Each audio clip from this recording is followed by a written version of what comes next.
Good morning, planet Earth. Hello and welcome to week 7, our historic final week of our historic inaugural season here in Chicago. Got a couple of great matches coming for you today, very consequential matches. I'm Mike Sheldon. With me in the booth for match 1, our favorite Jesse Morris, Pink Team. Pink Team. Pink Team. Match 1 coming up today is going to be the Bucktown Billy Goats versus the Beverly Jacks. Let's take a look at our match preview. We got croissants in the booth. Bridget's distracting us with croissants. Get those croissants out of here, Bridget. Bucktown Billy Goats currently sitting. This is swapped. It looks like I made a mistake on the two teams here. Flip those teams. Bucktown Billy Goats, too many matches in 2 days. Bucktown Billy Goats are the 2 seed. They got 6 points. They're first place in the South. They have a 3-3 record. This is fully swapped. Everything swapped. This is confusing me. I don't know what's going on here, folks, but I know why. It's match 1, John. Yes. Oh. Thank you. There we go. Here's the right one. Here it is. Bucktown Billy Goats, 2 seed. First place in the South coming into week 7. 8 points in the division after their match sweep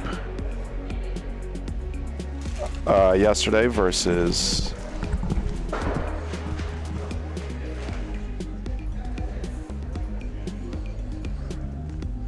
who'd they play yesterday? We played the Fulton Market Butchers. Yeah, Butchers, I thought so. We got another rematch on our hands. Goats, Jacks. It's been a long week, folks. Bear with us. Waking up still a little. We'll get there. It's okay, it's early. Billy Goats coming into this match with the 2 seed by virtue of being first place in the South Division. Even record after yesterday's win, 6-6 game record, or 6-7 game record rather. Still that negative 23 point differential, but good news for the Goats, they no longer have the worst point differential in the league. Big news. And they currently sit with that bye in hand.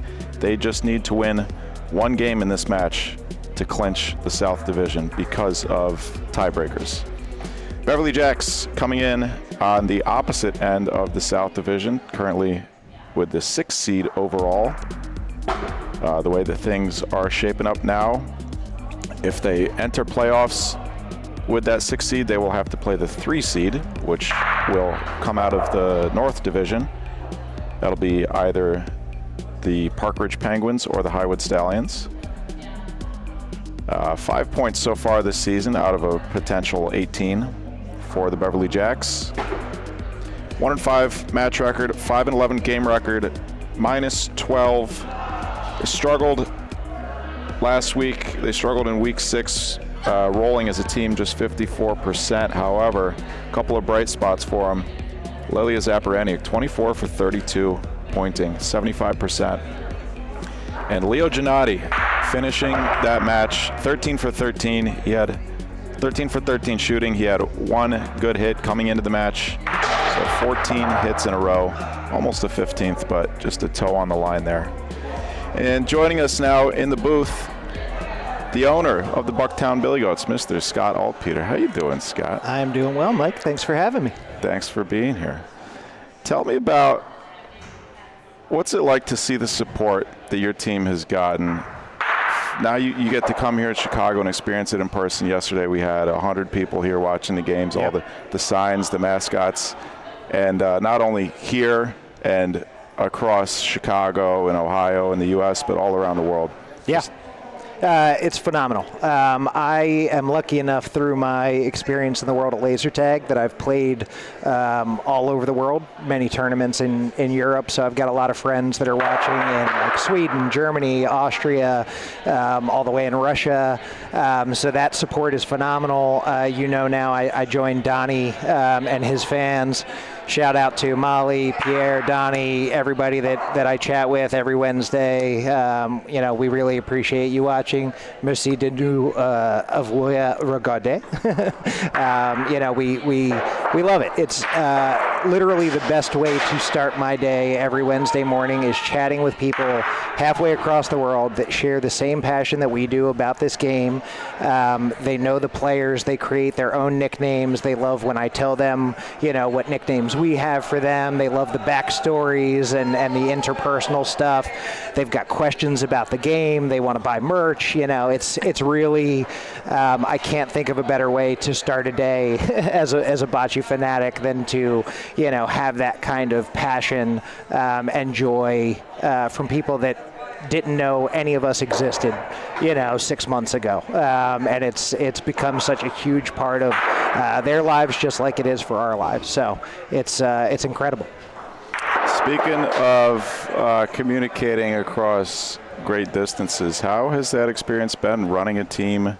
You've got your player manager here in Chicago, Alex Guerra. Yep. Tell us about the challenges and the rewarding part of running a team remotely. Sure. So Andy and I, being immersed in the scene, but not here physically, is definitely, at least for me, a challenge. I'm lucky that I have Alex, and he is incredibly experienced, not only as a player, but also as a team builder, a team leader. And Al and I see the game very similarly in a lot of ways. So if I didn't have someone like him, it would be much harder. There definitely have been some communication difficulties just trying to find time. He's such a busy guy. Like I said, we're on the same page as far as bocce goes, so that has made it easy. The hardest part is I want to be here. I want to be in this environment with all these fans going crazy, going psycho, like the Penguins bench. So that's the hardest part for me, honestly. I want to be here. Your team at times this season has struggled. Yes. What, if anything, what message, if any, have you relayed or tried to relay to your guys and your gal at those times? So for me, our winning starts with our big three. There's a reason that we formed our team around those top three players, and that is where we have found the most of our success. That is not to say that Rio, Keith, Milan, and even our practice players, Dusty and Emma, don't have what it takes to be out there on the court performing. They absolutely do. But our best chance in any match, I believe, starts with those three. That's what you've seen us return to with the lineup this weekend. You're going to see that again in this game. And hopefully they get that first win and we can bring some of that bench in. But I think for us, it's finding the rhythm with those three and building on that and bringing the rest of the team along with that. Sure. Makes sense. How do you feel about, there's a lot of differences between Ohio style of play, Chicago style of play. What are things you see Chicago style you're liking to see, and things that you're like, I kind of wish that this was an Ohio situation, somebody would just do this instead? Sure. So underhand shooting creates a lot of different dynamics with the game. A lot of back wall play comes from underhand shooting, whereas a lot of the stick shots in Ohio, even though we're hitting so much, the balls are still staying on that first half of the court. So that part of the game is fun and a little bit different for sure. Obviously, Ohio is a little more shoot first, so there's that difference as well. A little more aggressive. The situational substitutions create a totally different dynamic for the game. But yeah, both styles of play are absolutely phenomenal. There's incredible talent in both, and I think it's a really stellar showcase of those different styles to have the different formats and the different types of players in both areas. Awesome. Thanks, Scott. Great. Well, good luck today, Scott. We're getting ready to get underway with our first match of the day here, and thank you, brother. Good luck. Your starters for match one. Same lineup for the Goats. Same lineup as yesterday. A lineup that rolled 73% and shot 78% yesterday. Andy Zimmerman coming in with the 8th best shooting percentage in the league. Alex Guerra with the 4th best. And for the Beverly Jacks, in that 6th seed now, looking to go into the playoffs with a little bit of momentum. Courtney Strickland, Lilia Zaparaniuk, and Leo Janati. Courtney Strickland back onto the single side of the court. She's 88 for 138, 64% rolling this season, 31 for 47, 66% shooting. In 14 games, she's got a minus 19 point differential. She comes into this match with a 3-hit streak, and let's send it down to the court. We're going to get started with the first balls of the match.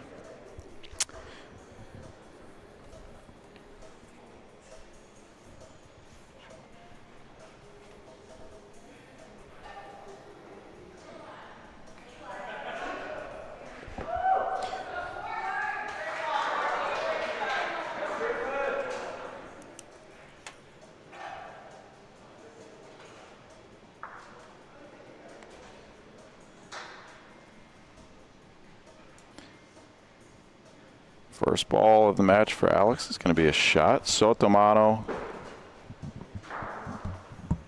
wide left.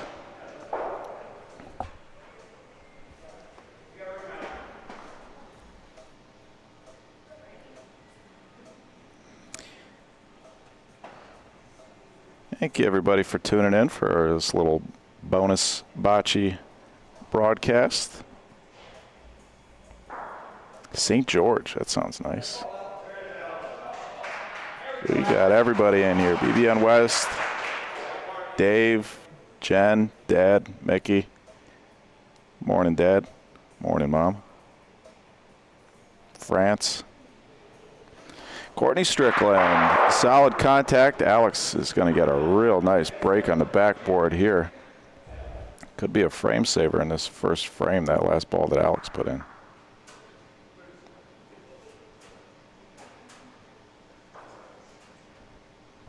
Alex back here tending to his CBC duties as well. Courtney Strickland, full court, big target. Nothing doing there. 1 ball left. She'll probably just cover up if she wants. She could shoot a double target on her own balls. Could end up in a pretty decent situation, actually, if she does that.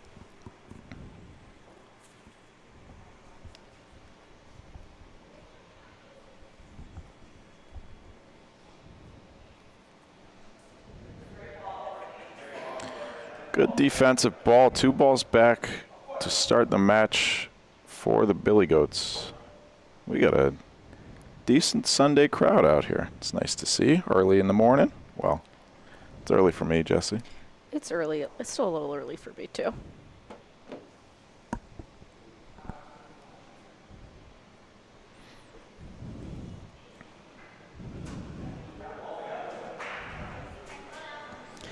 Alex Guerra coming into this match, 87 for 142, rolling on the season, 61%. 34 for 47 shooting. It's good enough for 72% and 4th currently in the league. 13 games, Alex has posted a minus 2 point differential. Pretty good for a team that is negative 23 overall. Just 1 point there for the Goats. I feel like we got a big increase to Alex's stats yesterday with that with his singles performance. He had just a really incredible game 1, and then a decent game 2. Bucktown Billy Goats brought to you in part by Billy Goat Tavern. It all began in 1934. It's a long time ago. When Billy Goat Sionis founded his tavern, it immediately became a favorite home of Chicago journalists who helped the legend continue to grow from the infamous curse on the Cubs to the classic SNL skit, Cheeseburger, Cheeseburger, Cheeseburger. The tradition lives on. Butt in anytime and catch CBL matches live at the Billy Goat Tavern all season long. 8 locations throughout the city and the suburbs. BillyGoatTavern.com. Thank you, Billy Goat Tavern. Billy Strippick. Leo Janati coming in on a 14-hit streak. Can he make it 15? There it is, 15. Best in the CBL by a margin of 4 so far. Second best is right on the other side of the court. Alex Guerra, 11-hit streak. It is not active.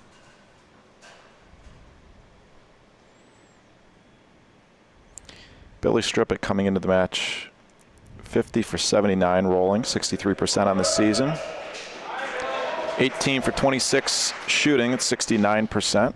In 12 games, Billy's got a negative 7-point differential. He comes into this match with an 8-roll streak and a 3-hit streak. That's up to 10 now. Best in the league is 12. Leo Janati again, number 16. Gets it.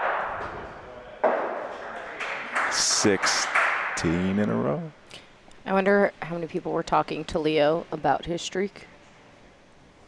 And if it was, like, I don't want to know what number streak I'm on. You know what I mean? I mentioned like it that too. I think it would get in my head a little. It's like a baseball when someone's pitching a no-hitter. You don't Yeah, say you don't anything. you don't call attention to it. Andy Zimmerman. 65% rolling this season for Andy in 12 games. Andy comes into this match on a 5-hit streak. The play has really started to heat up as of late here in Chicago.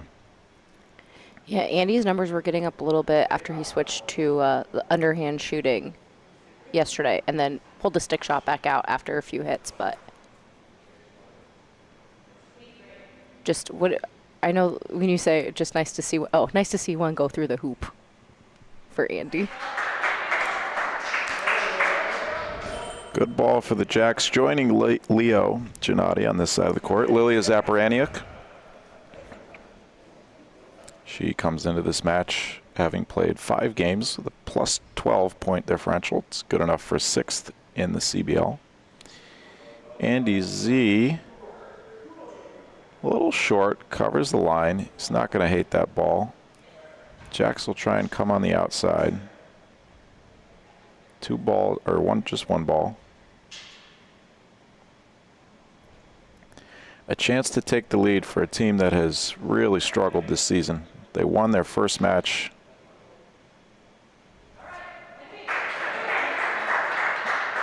And since then, 1-5. Is that right? Did they win their first match? The Billy Goats? No, the Jacks. Yes. Trying to remember who it was against. Too many teams to keep track of. I don't even feel like it's too many teams. It's just that there's so much playing each other and so many playing each other multiple times that I feel like it gets lost a little. It's hard to remember which was when, what was when.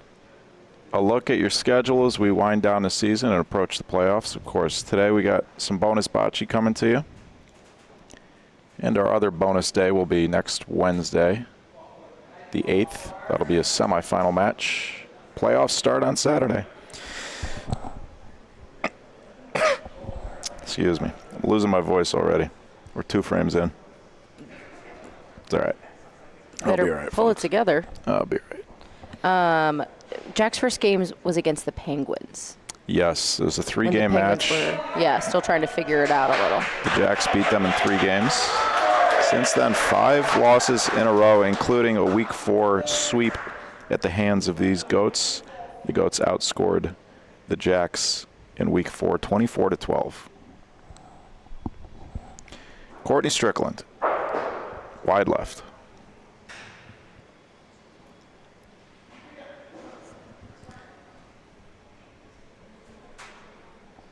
She gonna shoot again? Interesting. Gutsy call here. Wow. Ball goes clean. I didn't see that happening. Got one in back now, too. That's a good hit.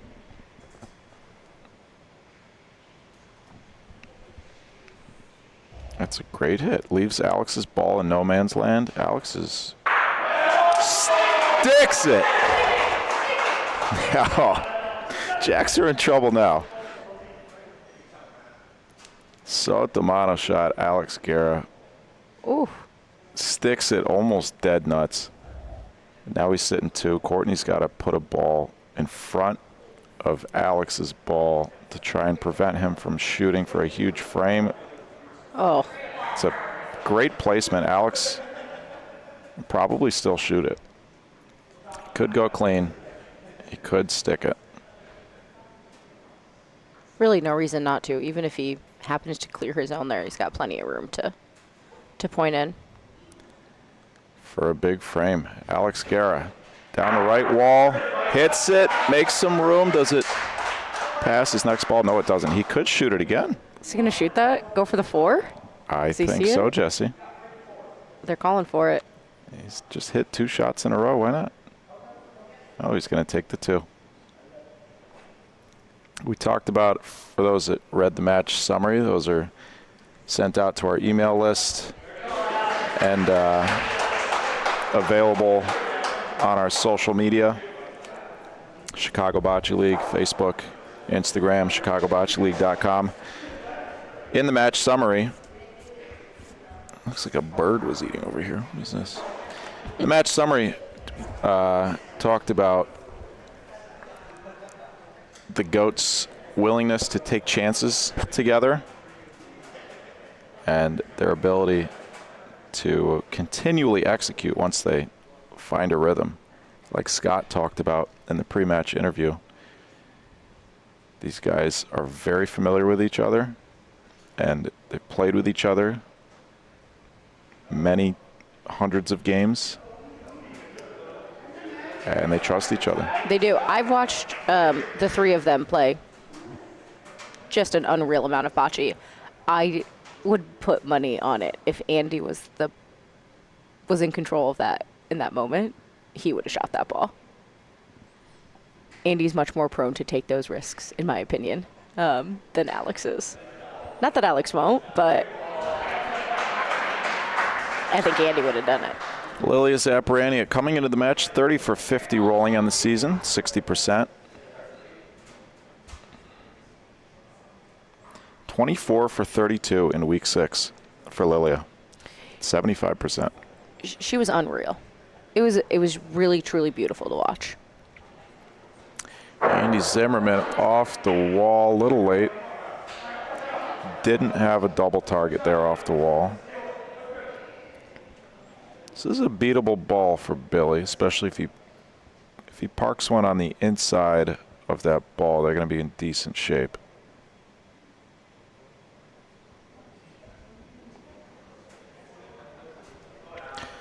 Folks, we appreciate you all tuning in on this Sunday morning / afternoon.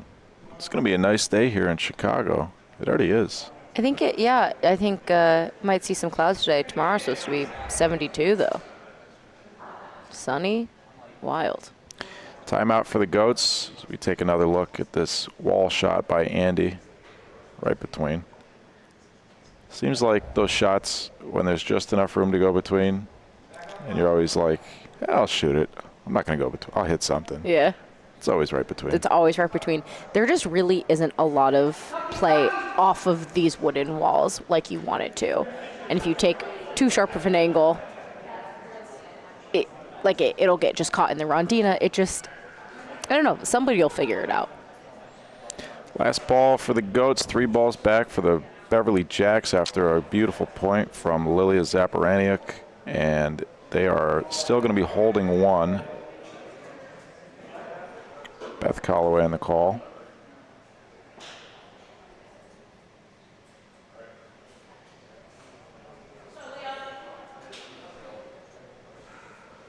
Leo's going Paulino. Oh, Jesse. Aggressive. I like it. For number 17 in a row. Paulino. Gets it. Leo Janati stays in the court. Jacks are going to score 3 here. What a gutsy call. This is the play I like to see out of Leo. This is really fun to watch. Just, he's such a controlled player, and he's just so good. It's good bocce. Leo is coming into this match first in the league in shooting, 32 for 37 on the season. He's now 34 for 39. Coming in, it was 87%.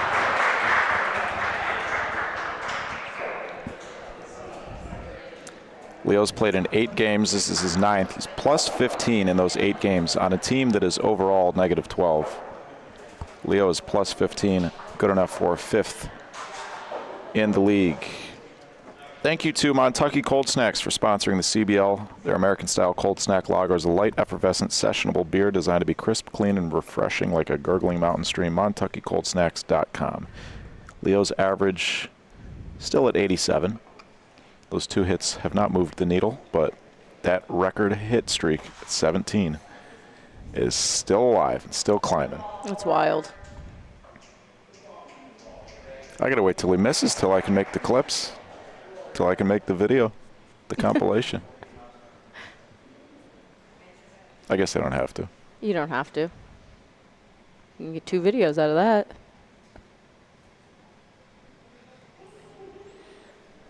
Alex Guerra, this ball's going to be short and wide. Just a little early on the Rondina. More direct path would have gone straight to the Polino there. We got a lot of bunny ears in the audience in support of the Beverly Jacks. Always great to see the turnout here at the CBC, especially for some bonus bocce on a Sunday. Sunday morning, nonetheless.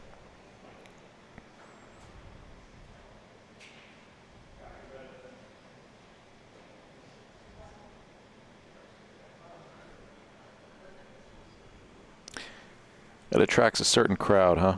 A crowd that can get their life together enough to wake up on a Sunday morning, come watch some bocce. For sure. 3 balls back, 2 frames in a row for the Jacks.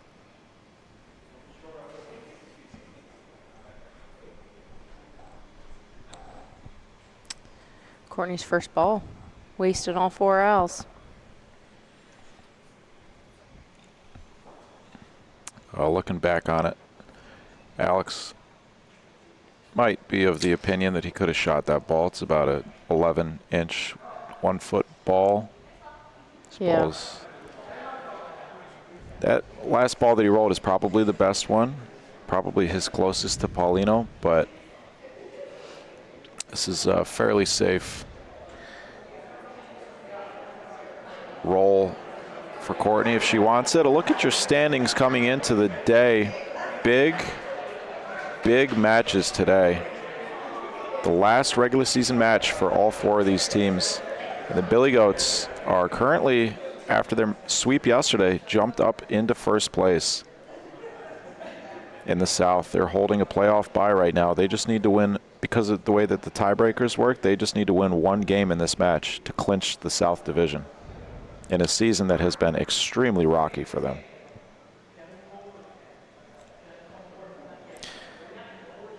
Courtney just made this line a little bit safer for herself. She closed it up, but made it harder for her to sell a point, which is a good thing for her.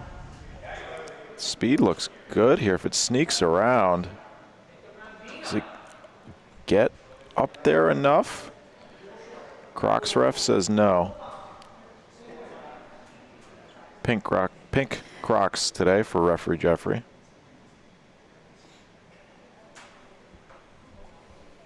I like the pink. He got the memo. Pink team. Oh man, it's only going to be 1. That's tough to see.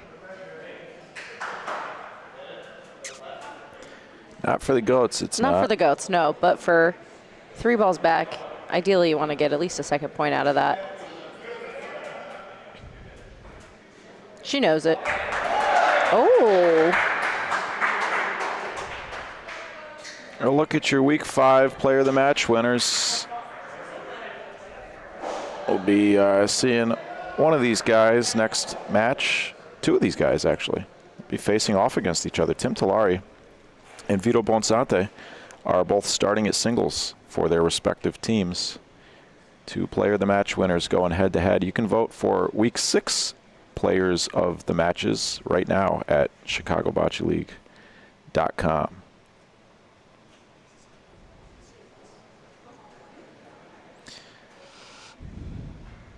About 2/3 court, center of the court, Paulino.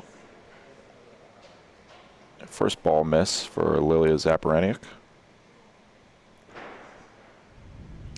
Billy Stripik, whose streak ended there at 10 is going to start a new one. Starts back over. Leo Janati, number 18. Let's see it, Leo.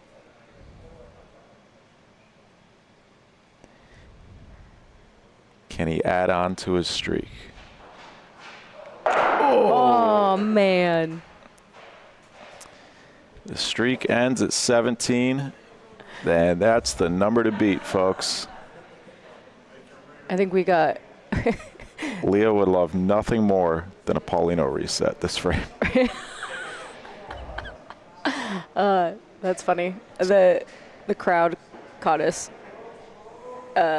being upset about the miss, and I think was there a thought of a biased reporting, or just we were just bummed about the streak ending?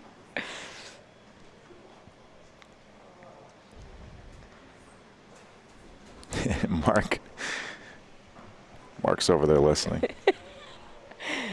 I was talking to him yesterday after he was telling us jokes from the crowd. He said he was trying to time the delay. He kept looking over at us, and I was like, I kept looking over at you. Like, we just missed each other.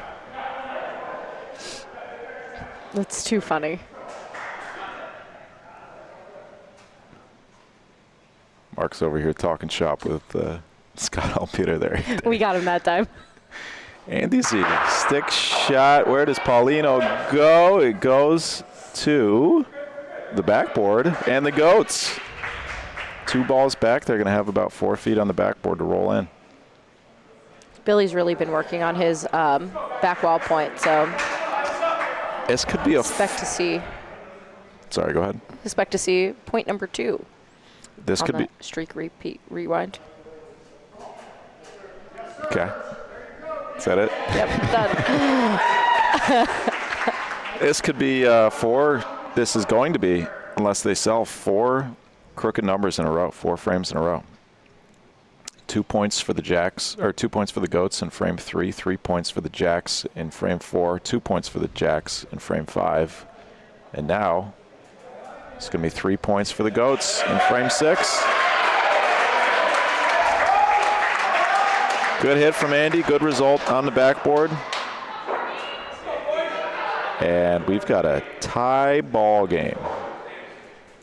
Your Bucktown Billy Goats are brought to you in part by Chaos Brew Club. Chicago's home for passionate beer lovers and aspiring brewers, the only home brew club in the city with a dedicated brewing facility offering pro-level equipment, fermentation rooms for ales and lagers, and expert guidance for all skill levels. Whether you want to brew your own creations, learn the craft, or simply enjoy great beer with great people, Chaos is where Chicago brews together. ChaosBrewClub.org. Thank you, Chaos Brew Club. We preach. Alex Guerra, just enough room to go between. This is a great ball. Courtney's going to dry off her hands a little bit on the court. Veteran move. Solid contact. Goats are going to come back in for the point. But that ball did its job.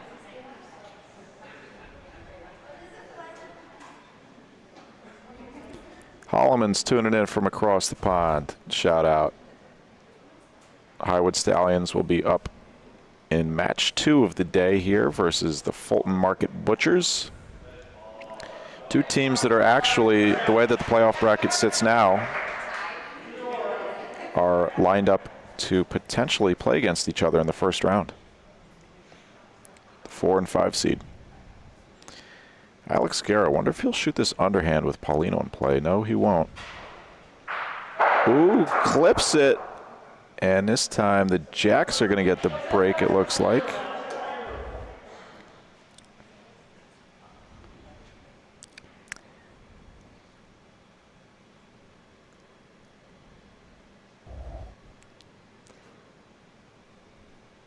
I'm loving all of our French fans in the chat.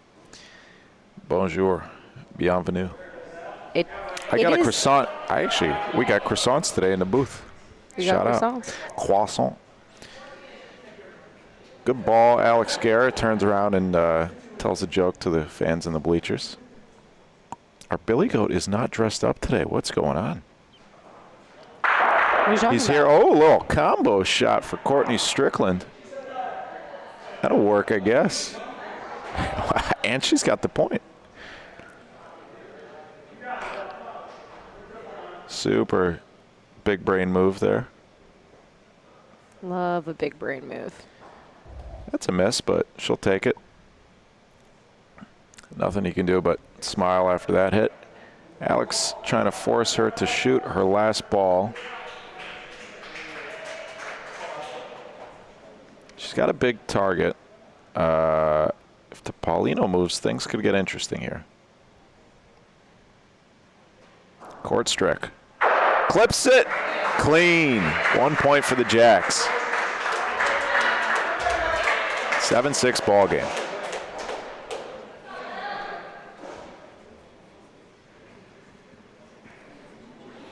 Thank you, everybody, so much for spending some time with us here on this beautiful Sunday in late March. How many days left to March, Jesse? 1? What's the 29th? It's the 29th? Yeah. 2? Well, today and tomorrow? No. No, there's 31? There's 31. Okay. I was doing the song. I needed a second.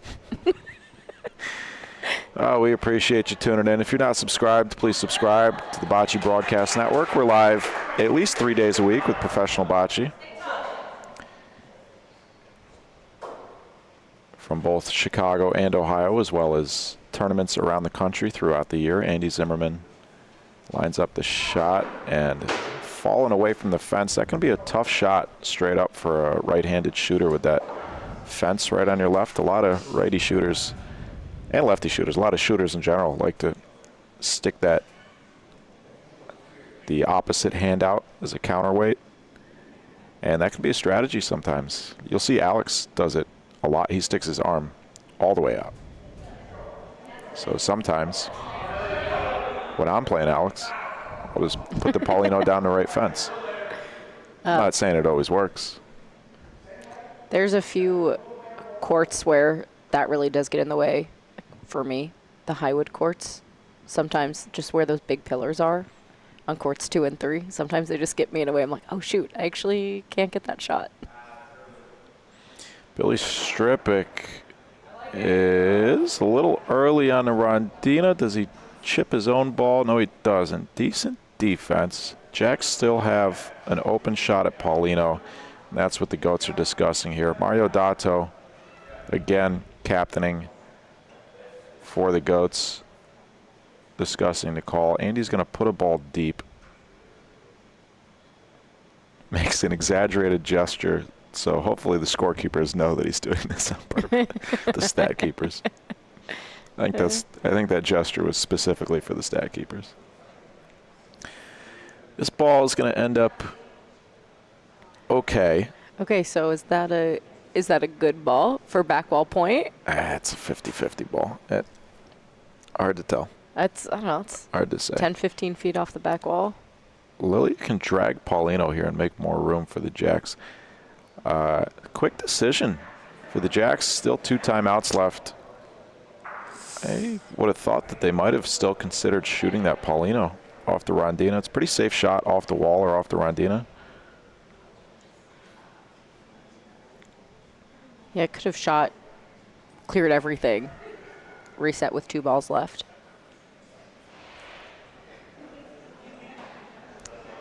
Cut in. Billy's defense is going to hold up, it looks like. Can't shoot now.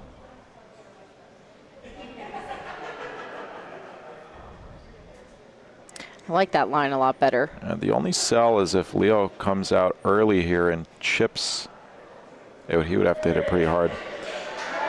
Safe ball, 1 point for the Jacks. Good defense, Billy Strippick, after the missed Rafa on the first attempt there for Mr. Zimmerman.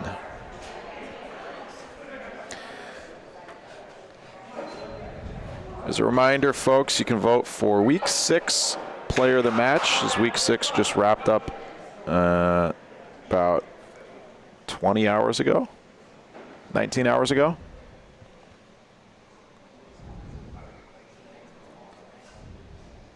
Three of these teams, the Goats, the Stallions, and the Butchers, playing twice in a row, 2 days in a row. I asked Alex in the postgame yesterday if he thought that was an advantage or a disadvantage, and his response was, I wish we played every day.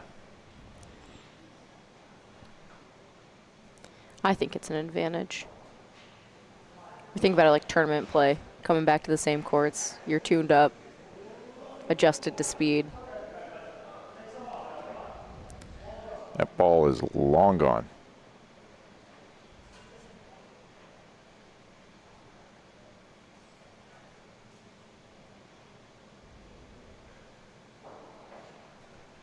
That's a mistake you don't usually see from Alex. No.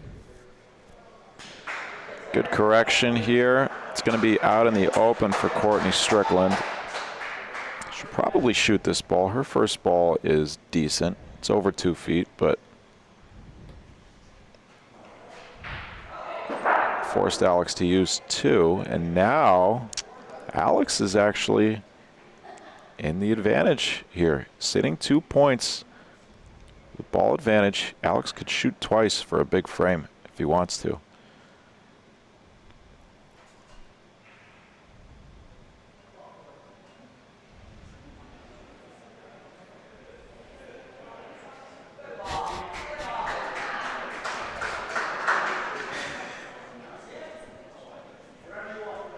What you laughing at? I'm laughing at the chat.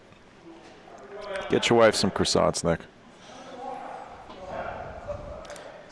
Hit that like button today if you haven't done so yet, please. We appreciate it. Alex Guerra, decent sized target. Off the wall. Paulino to the back. Yeah, that'll work. Takes away the huge frame. If he hits ball there, he has a potential to score 3 or 4.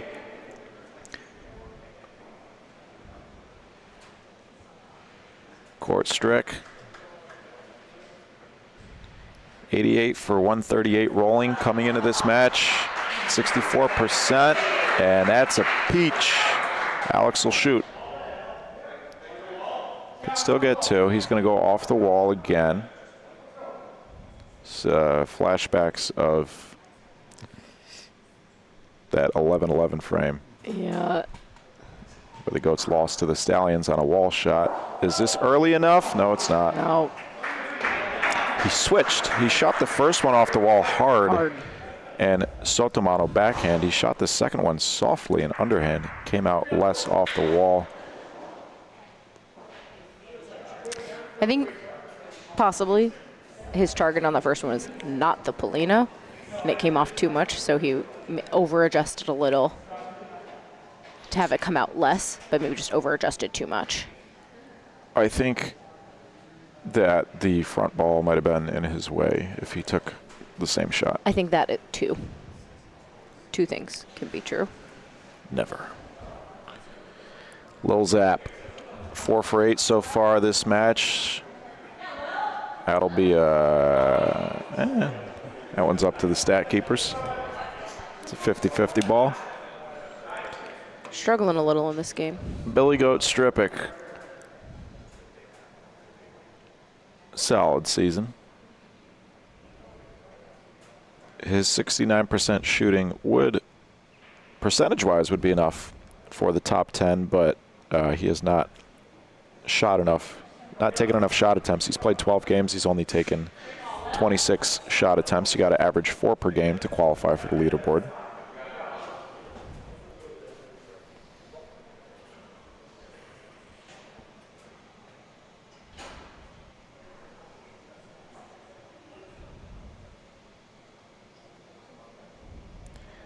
Bucktown Billy is going to be on the Beverly ball. Lilia Zaporaniak, hold up a 3 back there, Lilia. That's 3 balls you burnt.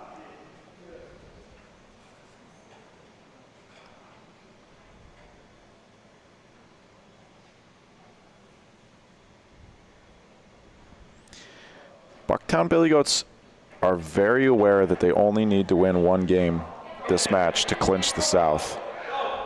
You wonder if that changes their approach at all? I think it subconsciously could. I don't think it's a conscious change to game.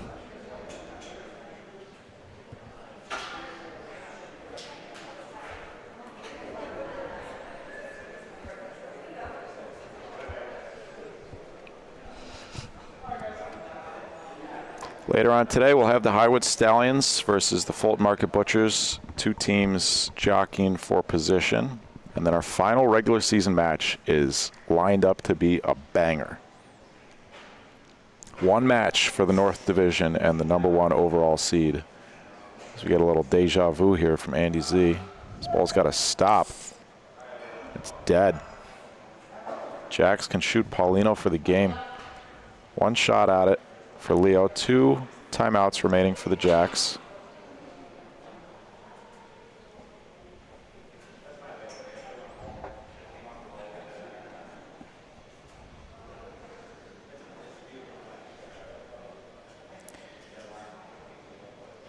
They've improved a good amount on their rolling from week 6. In that week 6 loss, just 54% rolling as a team, 62% so far above their season average in game 1 here. Leo Janati, Paulino for the game. Can he hit that little ball? Oh, yeah. Oh, he called his shot. Halfway down the court, Leo goes, yes. Leo Janati, game winner for the Beverly Jacks.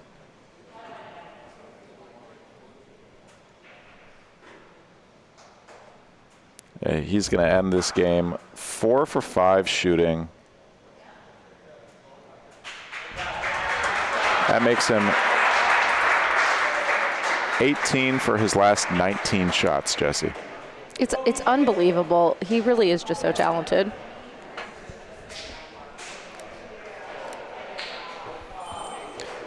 Let's take a look at our match stats presented by Bocce Labs. What do you got, Jesse? Ooh, good question. Courtney Strickland, 9 for 12 on pointing in there, 4 for 8 for shooting. I liked seeing her back in singles. It looked good. Alex, 7 for 14 pointing and 4 for 6 shooting. Not the Alex we saw yesterday in match 1, or in game 1, but same thing. I feel like that's a regular, not a regular, but in every so often you see that out of Alex, just one bonehead game and take a second, take a beat, come back at it. You calling him a bonehead? I'm repeating Alex's words back. Alex would call himself, say some of those were bonehead points. He won the first 2 frames, scored 3 on his end in the first 2 frames, and then did not win a frame after that. Can we do the math quick? On which, where? 2, 3, 4. Well, he actually only got outscored 4-3 on his side. Yeah, the double side was struggling a little bit. Double side only 1 for the Goats, only one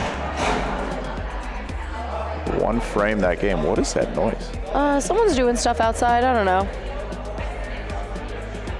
Interesting. And for the Beverly Jacks, 65% rolling, 62% shooting. Good enough to get the job done. Singles is a little sloppy at times, sloppier than we expect from these players. It's the first game of the morning. Things will tighten up a little. Yeah, a lot of frames with 3 balls back after the opponents had used all of theirs. You think we're going to see any lineup changes here? Not from the Billy Goats. I could see on the double side for the Jacks. I know they won, but I also do think it was a little sloppy. I don't know. Yeah, I don't think there's a chance that we see a lot. The only potential switch is Miles Russell coming into the game. Yeah. Leo's not going to take himself out. He's 18 for his last 19. They gotta end the season on a good note here. They won that first game 12-6. I don't think that they'll make any changes. I think they really want to go for the throat here. Absolutely. I do see Miles warming up in the bullpen court, so maybe we see Miles coming in. I think that's my preferred Jack's lineup is Courtney singles, Miles and Leo doubles. So well, and here's maybe we'll get it. So here's the scenario, folks. Is if right now the Goats coming into this are 2 points ahead of the Butchers in the standings. If they tie, if the Goats win one of these games, if the Goats win the next game, then they'll get at least 1 point for the match. And the best that the Butchers can do is tie them. And the Goats hold the season, the match. They beat the Butchers twice, I believe. Either they beat them twice, they hold the tiebreaker over the Butchers. But if the Jacks win the next game and the Butchers sweep match 2 against the Stallions, then the Butchers win the South. A lot up in the air.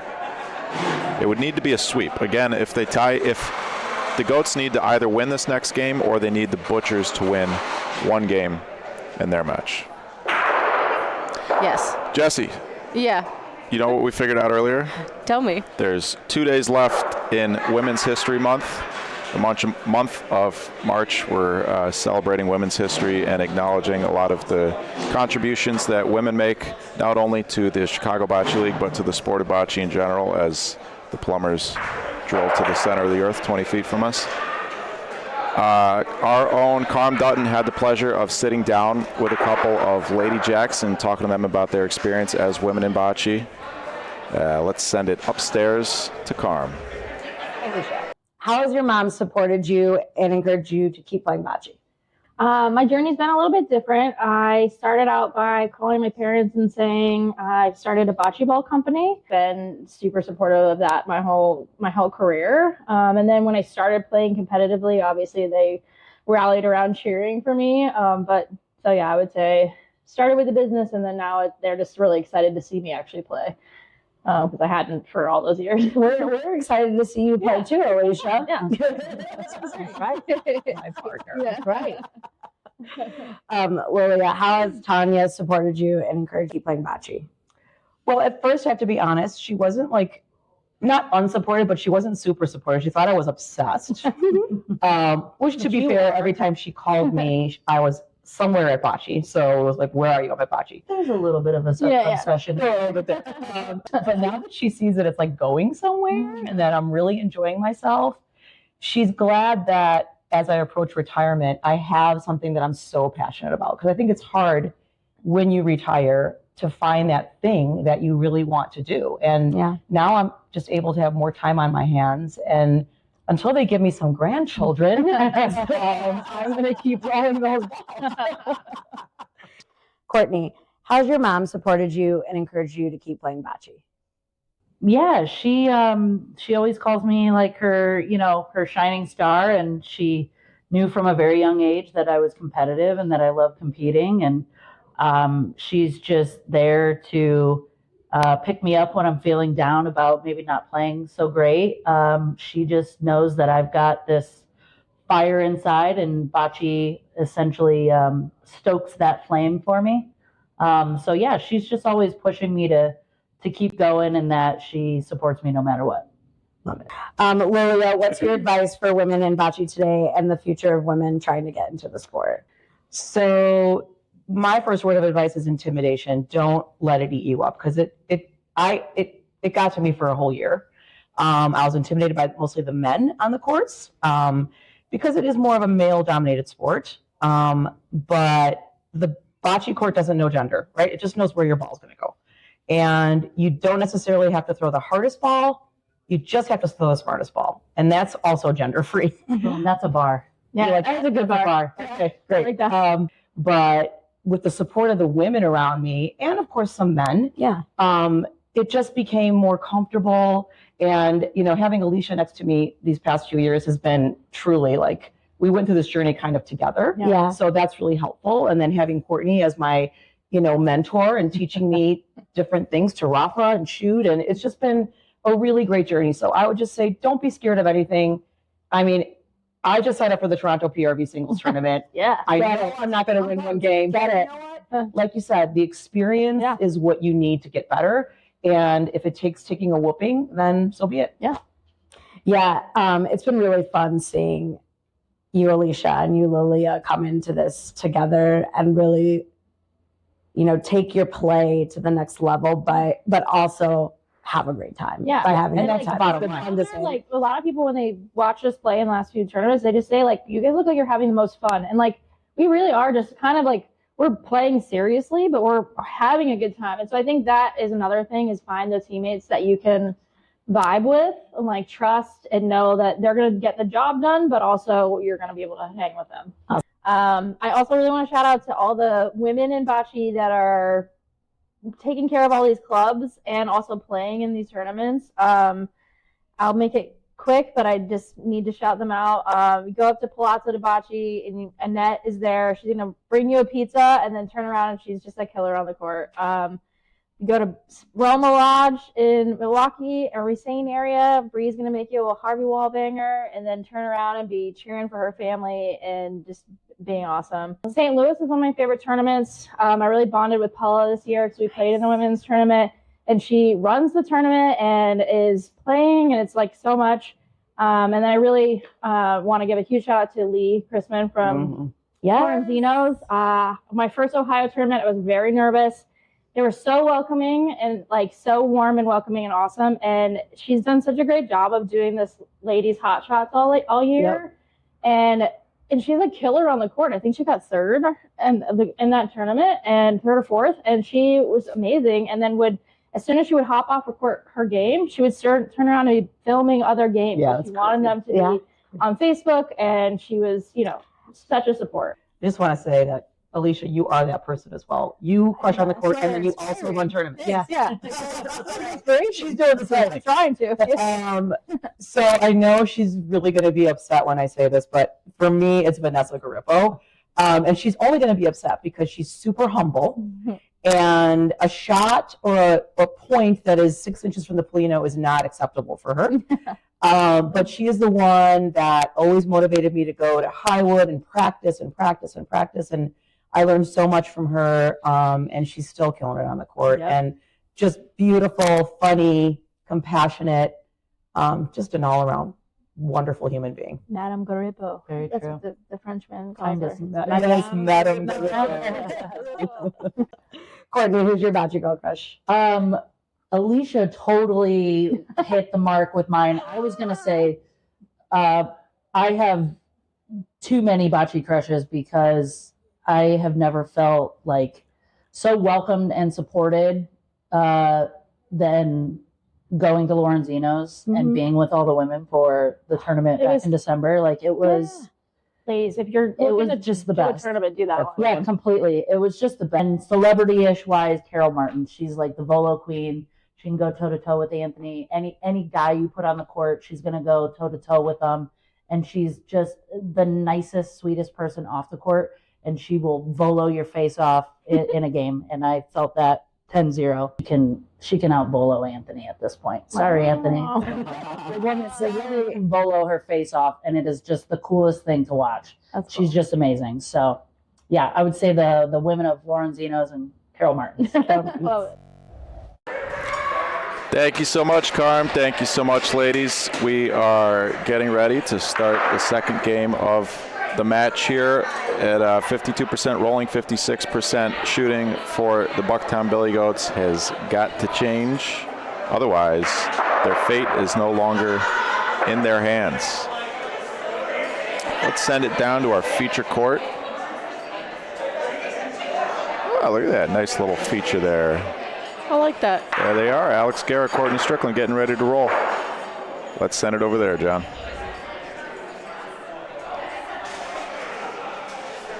Like we said, Bucktown Billy Goats need to win this game to force a game 3 and to seal their own fate. Seal your own fate sounds ominous, right?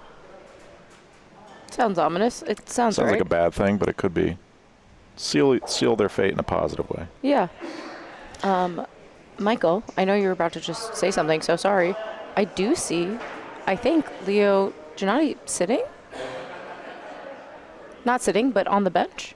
He is at half court. He's captaining the team. That means he's roaming up and down the court, so he's an inactive captain, is what that means. 18 for his last 19. And he takes himself out of the game. That's interesting. That's an interesting call. After a 12-6 win, a lineup change for the Beverly Jacks. Chat, are we surprised? What do we think? Thanks, Dad. I'll tell Carm you said so. Swing and a miss there from Court Strick. 3-1 for Alex Guerra. Hope the weather's nice out there in Saratoga Springs, New York. Looking forward to seeing you guys. My parents are coming out for the finals. Are they? I love when your parents are here. And my first birthday party. They're coming to the birthday party. Oh, yeah. They're staying at the house. Wow. That's exciting. I don't know if they realize what they're in for, but hey, last time my parents came here is Alex Guerra lines up this Rafa. Force Courtney to use her last ball. Alex on Paulino again. And Courtney's in a tough spot here. She's probably just rolls. She has a double target on her own balls if she wants, but they could easily clear out to the left. And Alex could score 4 if that were the case. Rolling to the backboard. She's got about 2 feet to beat the ball. Doesn't really need to beat it. Just wants a ball up front to protect the line. This ball is going to be right on Paulino. Courtney Strickland. This could go well for Alex, so if he hits this ball solid, Paulino squirts to the left. His own ball squirts to the left. This could be a 3-point frame, potentially 4 if he wants to shoot his ball up front. Big shot here, Alex Guerra. Off the wall again. Paulino stays in the corner. Bigger target. Still a chance for a big frame for the Goats. He'll shoot it again. I do feel like this is in a better spot for him now to get the kind of shot he wants. Well, now he can go, off the wall, yes. Now he can clip the right side of that ball because Paulino is now on the opposite side. And again, he switches his shot. The first one softly underhand, the second one hard backhand. Yeah, I think he would have seen, that could have been 3, more likely 2, but there was a chance for 3 if he had just stuck with the same shot he had done before. Thank you to Montucky Cold Snacks for sponsoring the CBL. Their American-style cold snack lager is a light, effervescent, sessionable beer designed to be crisp, clean, and refreshing like a gurgling mountain stream. MontuckyColdSnacks.com. What I started to say was, last time my parents came to Chicago for the opener, my mother stayed out with us at J&M Tap till about 1:30 in the morning playing pool. No. And she took a half a shot. Shut up. Of whiskey? No, it was lemon drop. Sure. That makes significantly more sense. So they're down to party. They're down to party. Andy Z, solid, clean, and the Goats retain the point. I actually haven't RSVP'd to that party yet, so I got to get my RSVP in. Yeah, we might not let you in the door. Uh-oh. Put me on the list. You know somebody? Put me on the list.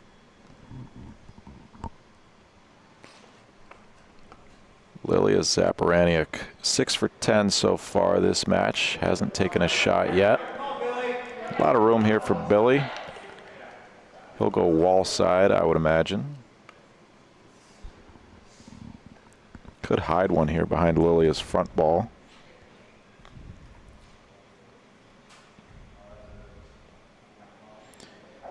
The Michaels are airborne. Safe travels, Michaels. They're coming back from Thailand. Seeing the pictures, it looks incredible. A lot of waterfalls. All sorts of stuff. Looks just like Chicago. Do they have waterfalls in Chicago?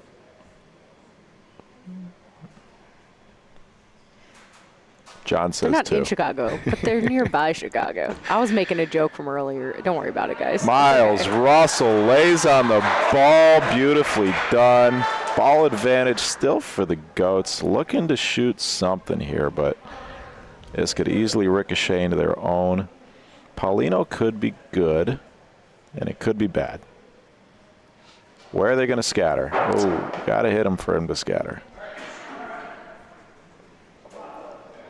Let's see if Billy can steal this point right back. This is tougher to steal because the ball is, Miles's ball is on the other side of Paulino relative to, if that ball is on the right side of Paulino, Billy can come off the wall and sit on it. Because it's on the other side, this is much harder to find a line to sit on, but Billy stripping perfect speed, and he sits on it. What a ball. I don't think the Jacks can shoot this with one ball left. Miles has to try and do the same thing. This could be an aggressive roll. You definitely don't want to be short here. There's a couple things you could touch where you get point. If he's early and touches Paulino, they could get 2. There it is, Miles Russell. What great pointing that frame. Precision from both teams. Beverly Jacks 3-0. What an incredible ball for Miles there. And this is where the Goats have got to buckle down and win a couple frames, put a couple frames together. This is, at times this season, this is how the Billy Goats, coming into yesterday's match, found themselves with a negative 35 point differential. It's because when things have started to go bad, they've just spiraled out of control.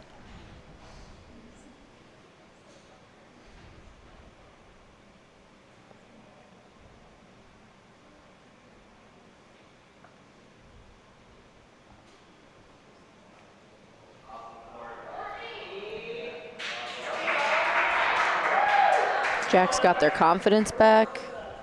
Pointing good. Courtney just flexed to the crowd. Kind of gave him like a what's up. Alex Guerra off the wall probably. There it is. Nice and easy. Maintains point.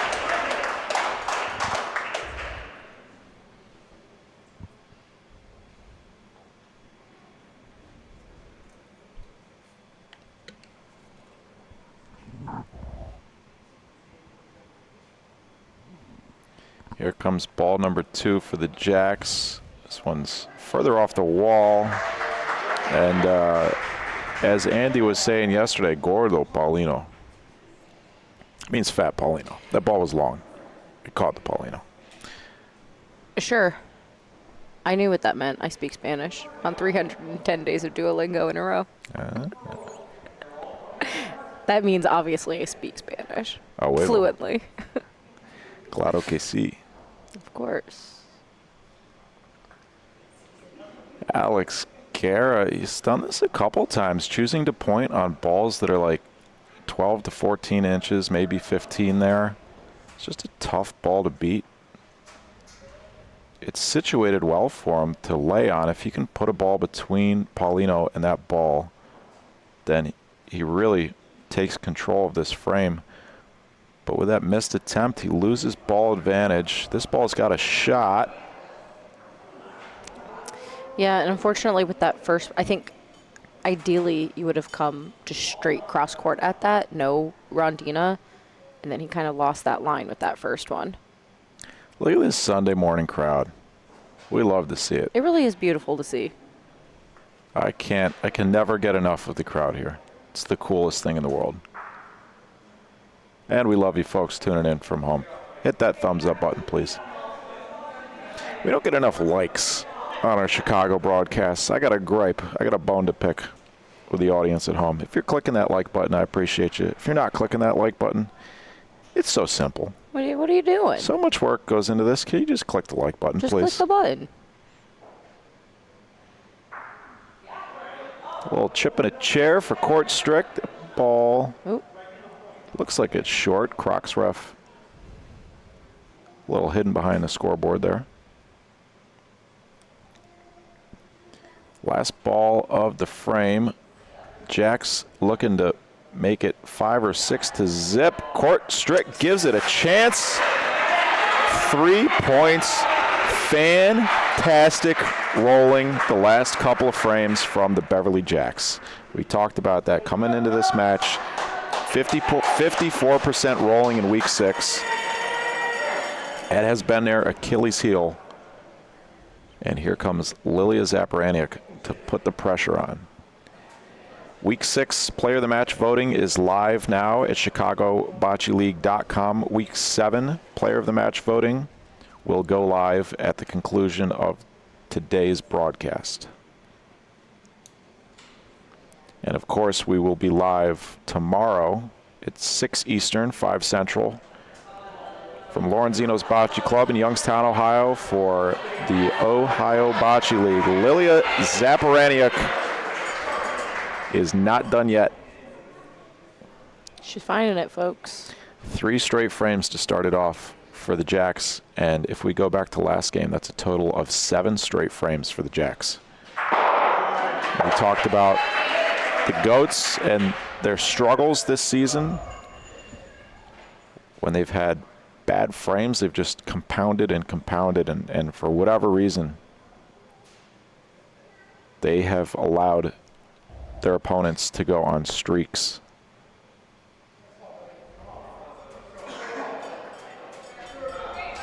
Billy Stripik, great ball. He'd like it to open up a little bit. There it goes. Not an easy shot for Miles Russell into the game. For Leo Janati. First shot of the game for Miles, first shot of the match.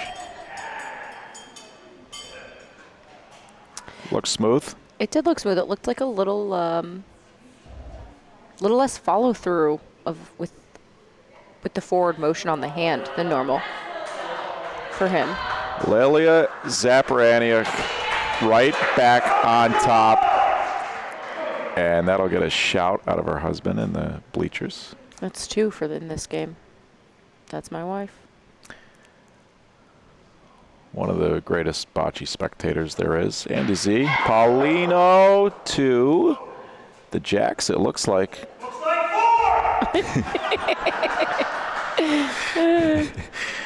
That's the voice of Mike Zaparaniuk. Mike's always done that, and when I was new to reffing, and he would come in, stand over you and be like, "That's 3," and be like, "Yeah, maybe I'll measure real quick." But he's been doing that for years. It's a lot of fun. It's great. Billy coming off an 11 for 13 rolling performance in yesterday's match against the Butchers that they swept 12-6, 12-6. So far today, 8 for 14.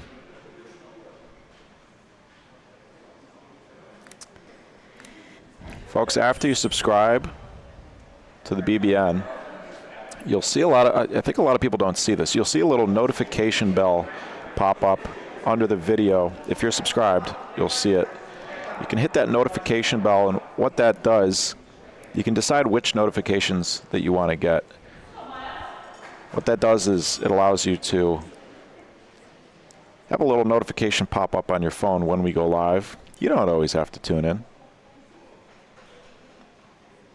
But that way you'll make sure that you don't miss any of our live bocce action. This ball's going to burn. Gave it a chance, though. Better than short. 8 frames in a row for the Beverly Jacks.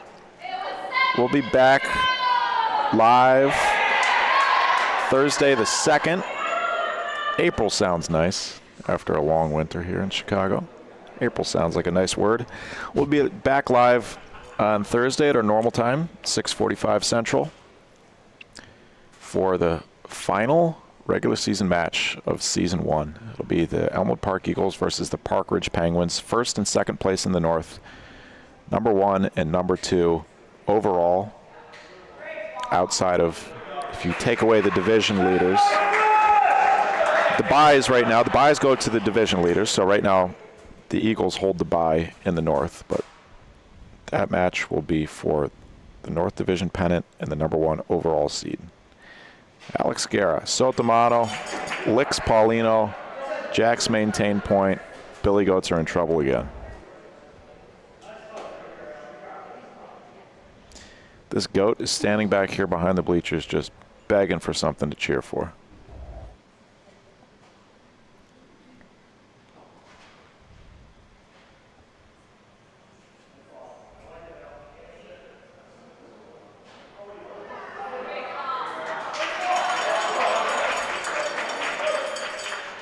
Got a little cheer for that one. It's a good ball here, Courtney. This is the difference between the strategy for the Jacks and the Goats. Swing and a miss, but Courtney electing to shoot that ball. That's a ball that Courtney has rolled a handful of times, and Alex has pointed on it most of the time. Ball advantage, back to the Goats. This ball's got potential. Rondina, enough speed off the Rondina. Yeah, just enough. Big target here for Alex. He's got a ball in the back. Paulino could work out well. He's lining up the left side of this point ball and the right side of Paulino. Standing cross court so that he doesn't have room for a ball to fit between. Misses a ball over to the right, and the sun is not shining on the Bucktown Billy Goats. No, it is not. Needed to miss on the other side if you were going to miss. He knows that. He sure does. Mario Dato directing traffic for the Goats.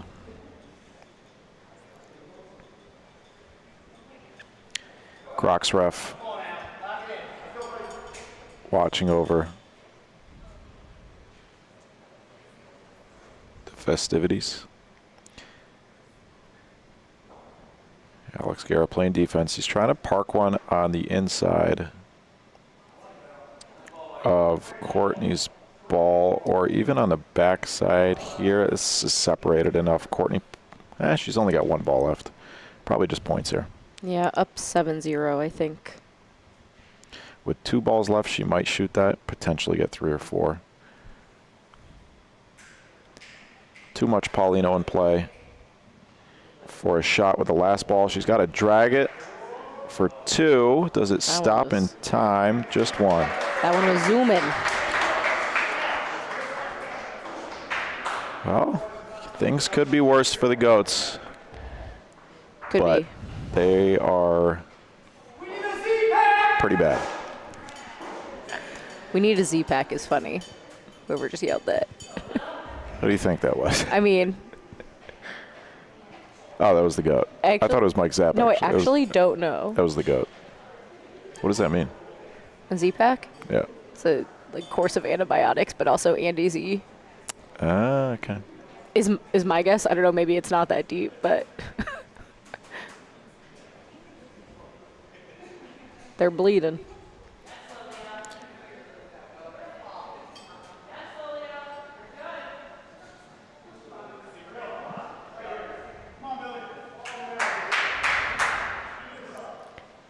The Goats have a mountain to climb.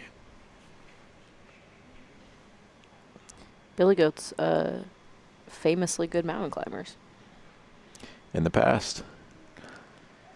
9 straight frames for the Beverly Jacks across between this game and the last game. Good ball here from, okay ball. Not a great ball. Lilia will point the same line as her last ball, just point speed. If she touches her own, she could make 2.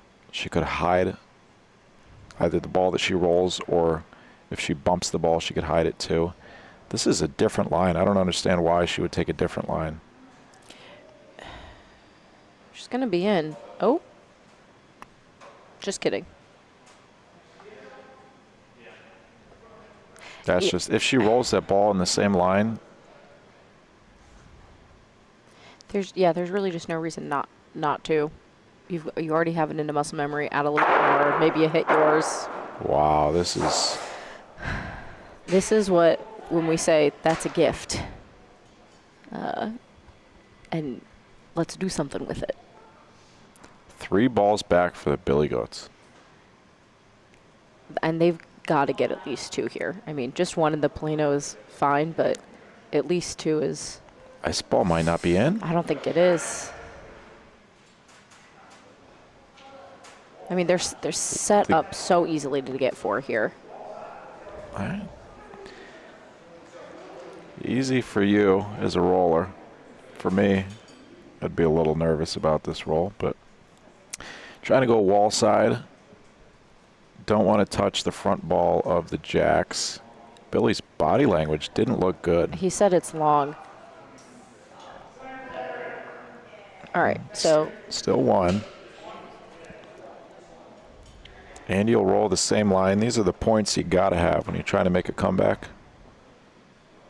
I think it's also a little bit tougher as the pointer for Billy in that with that first ball is the last thing you want is to cover the line. For Andy, who has not been pointing as much. So that kind of gets in your head. My guess would be for Billy. He's mad at himself, but there's a lot going through your head in those points. Andy's trying to pick up his partner and his team. And it's got to stop. That might just be 2. Wow.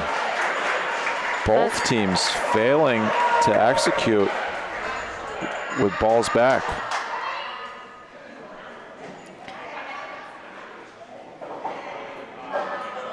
Also, as the Goats there, that's also, or sorry, for the Jacks, that's also a gift. Only getting away, my goodness, getting away with only giving up 2 is a huge gift there. These are ugly match stats for both teams. Well below their season averages.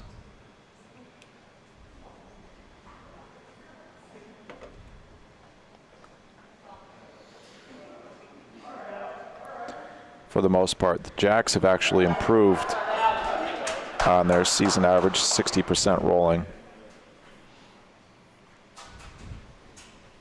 But still below average for the league.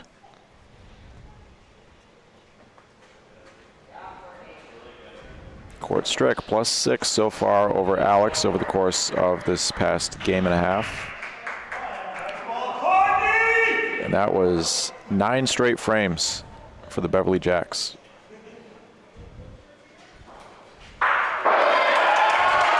Big hit for Alex. Starting to breathe a little bit of life back into the crowd as Tim Talari walks through the player entrance.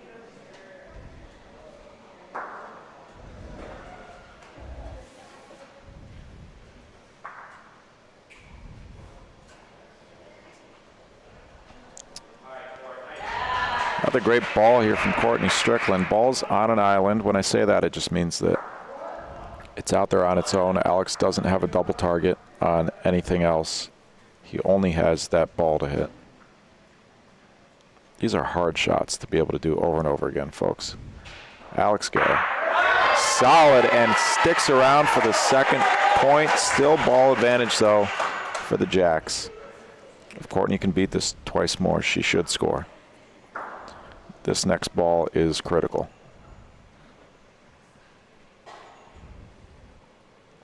Line looks good. Speed looks good. She going to tuck it behind Alex's ball. Wow, what a perfect ball from Courtney Strickland. She's got a couple balls on the backboard. She owns most of the backboard. Alex, it's a better shot for a lefty, but he's going to roll. Last ball for the Goats.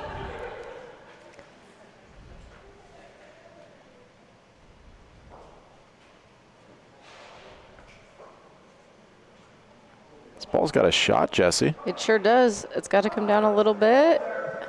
Does it fade right? Yes, it does. Alex Guerra. Big, big ball there for the Goats. Courtney's got to hit it to score.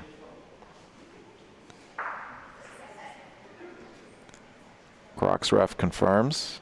He's got his little toesies poking out of the Crocs there. Oh, I missed that. Court Strick. Wide left. Alex Guerra saves the frame. All right. 2 frames in a row for the Bucktown Billy Goats after 9 straight for the Jacks. It's a little momentum shift.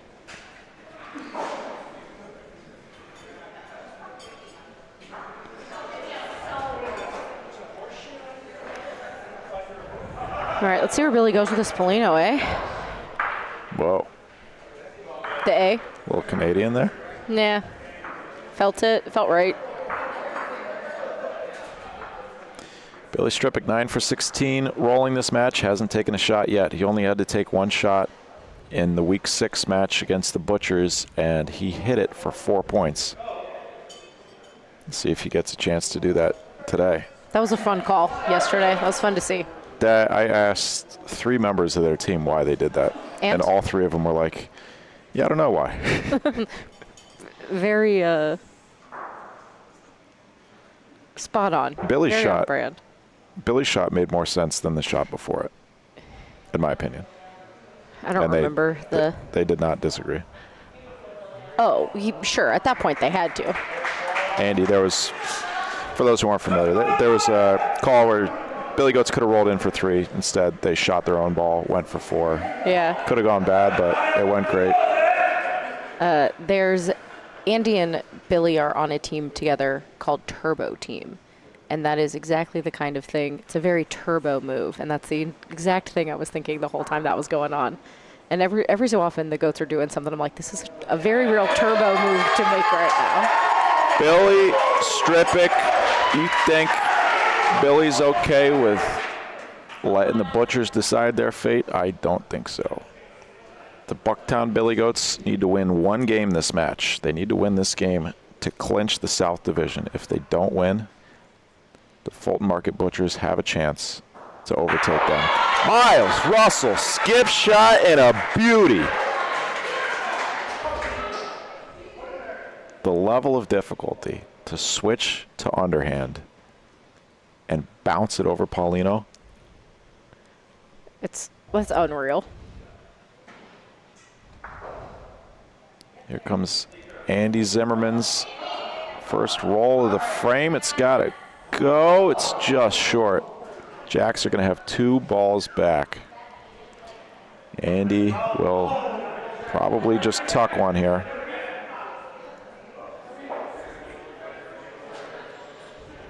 He can make things difficult for the Jacks if he's able to hide a ball behind the Billy Goats' front balls.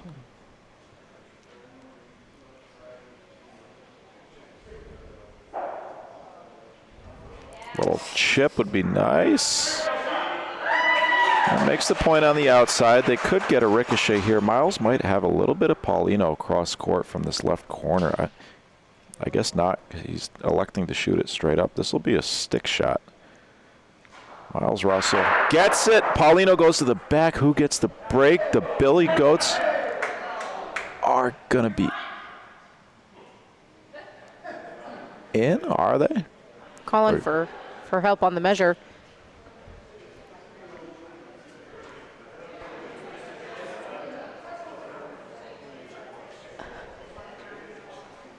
Jacks might. They might shoot their own ball up front here. 100%. I think if they're in, they shoot their ball up front for 3. If they're not in, they might just roll and take the point. Reminder, folks, we do have another bonus bocce broadcast coming up. The Goats are in there. Another bonus bocce broadcast coming up April 8th as we gear up towards our historic inaugural championship here in Chicago. That'll be April 11th starting at 1 p.m. Central. Best of 5 series.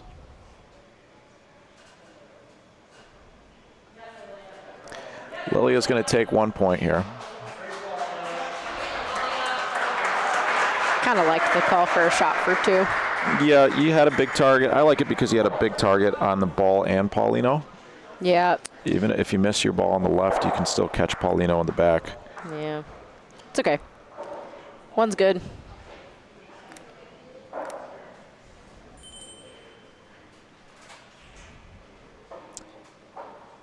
If the Jacks sweep here and the Butchers lose, good question. Jacks are at 5, right? I got my notes right here.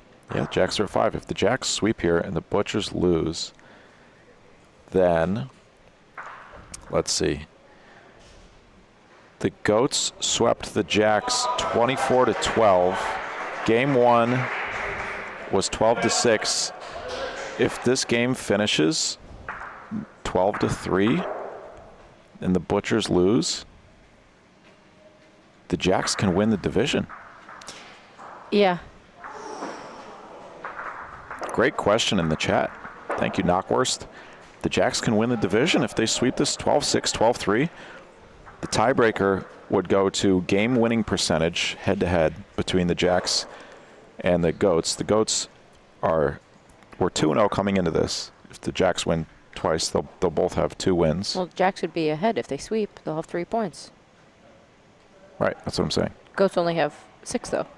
No, Goats have 8. Jacks have 5. Oh. In Sorry, the standings. I was looking at the Butchers. If Yep, they sweep, sorry. they would end up with 8 points in the standings, both. And it would come down to, because they would have both swept each other, it would come down to point differential in those matches. Right now, the Billy Goats are +6 right now. Over both matches?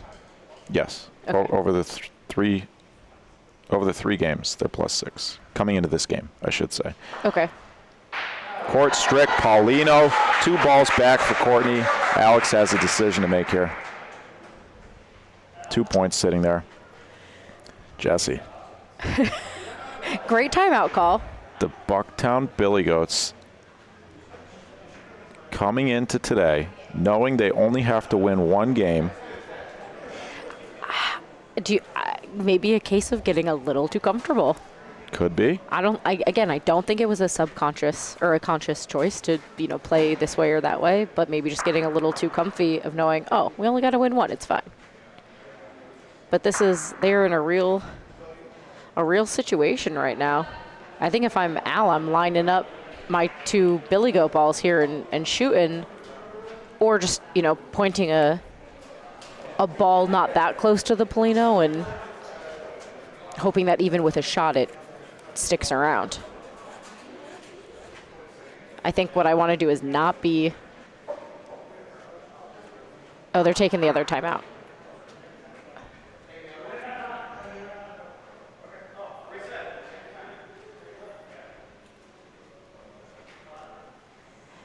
Wasted a timeout there, just wasn't quite ready to throw the ball, so it went straight to the penalty there of not throwing their ball when timeouts left, went just to using their last timeouts.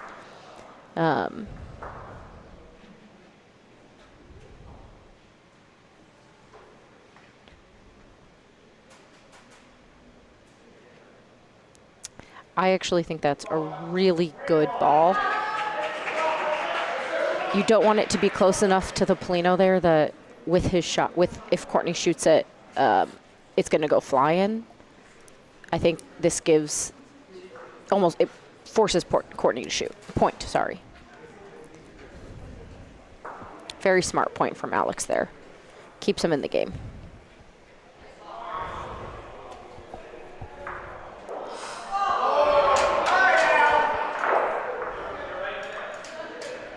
Little too spicy from Courtney. Maybe a rotation or 2 too much.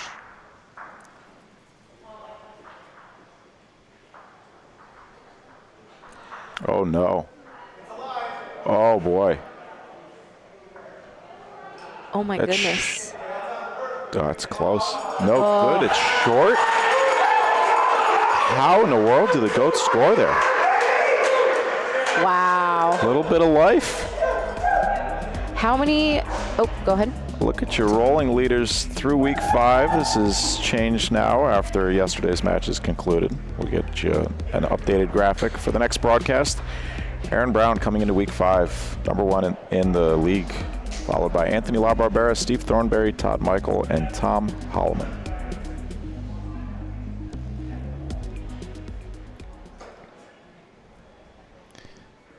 Those leaderboards are brought to you by Bocce Labs, boccelabs.com. Shout out Bocce Labs. Billy Stripik, big ball here to keep the pressure on the Jacks, and Billy puts one about a foot to the right of Paulino on an island. We call that a peach. Miles Russell, backhand stick shot, cleans it, and the Goats come back in for the point.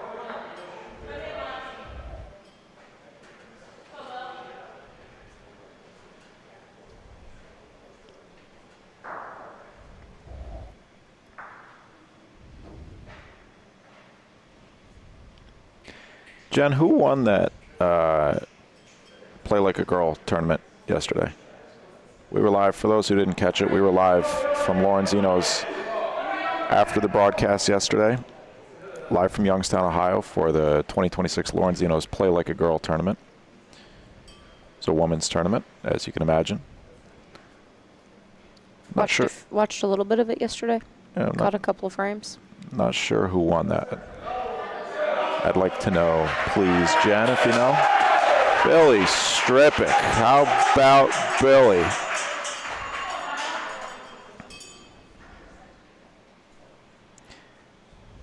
$12 for 20. Not great, but those are big balls there. Miles Paulino to the Jacks.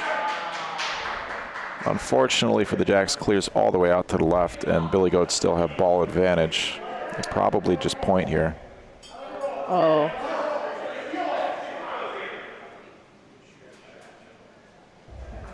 Kind of surprised, honestly. Would have seen a shot up, but. Well, everybody in the bleachers is walking to the fence. We might have to put another Jumbotron up in front of the bleachers, Jesse. Oh, Andy. That is a huge miss. It could still win the frame with a decent ball here. His ball there just needed to beat the point. Yeah, he doesn't like that either. He shorted it? Oh, no. Is this still going to be 2 for the Jacks? It's at least 1. That looks like 2. That looks like 2. The refs are going to check. We like to be sure here. The CBL.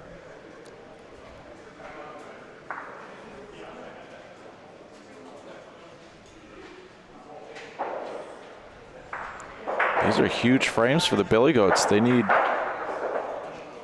2 more points. I'd have to take a look at the rules and regulations. I don't know what the next tiebreaker would be. It might go to overall point differential then, in which case the Goats come into this ahead of the Jacks, but they would lose. The Goats need 3 more points to save their season. You got to wonder if they know that. Oh, I think they know. I don't think they do. I think the only thing they knew is that they had to win a game. I think they figured we can win a game. Oh, wait, say that one more time. Oh, you saying the Goats knew, could have. Wow. Wow. Bucktown Billy Goats are now behind the Beverly Jacks in the standings. The Beverly Jacks, after losing 5 matches in a row because of the poor performance across the South Division, after losing 5 matches in a row, the Beverly Jacks are now first place in the South with a 12-6, 12-4 match sweep of the Bucktown Billy Goats. The Billy Goats are out of it. Yeah. They're out of it. Yeah. I don't know if they know that. My guess is Alex does.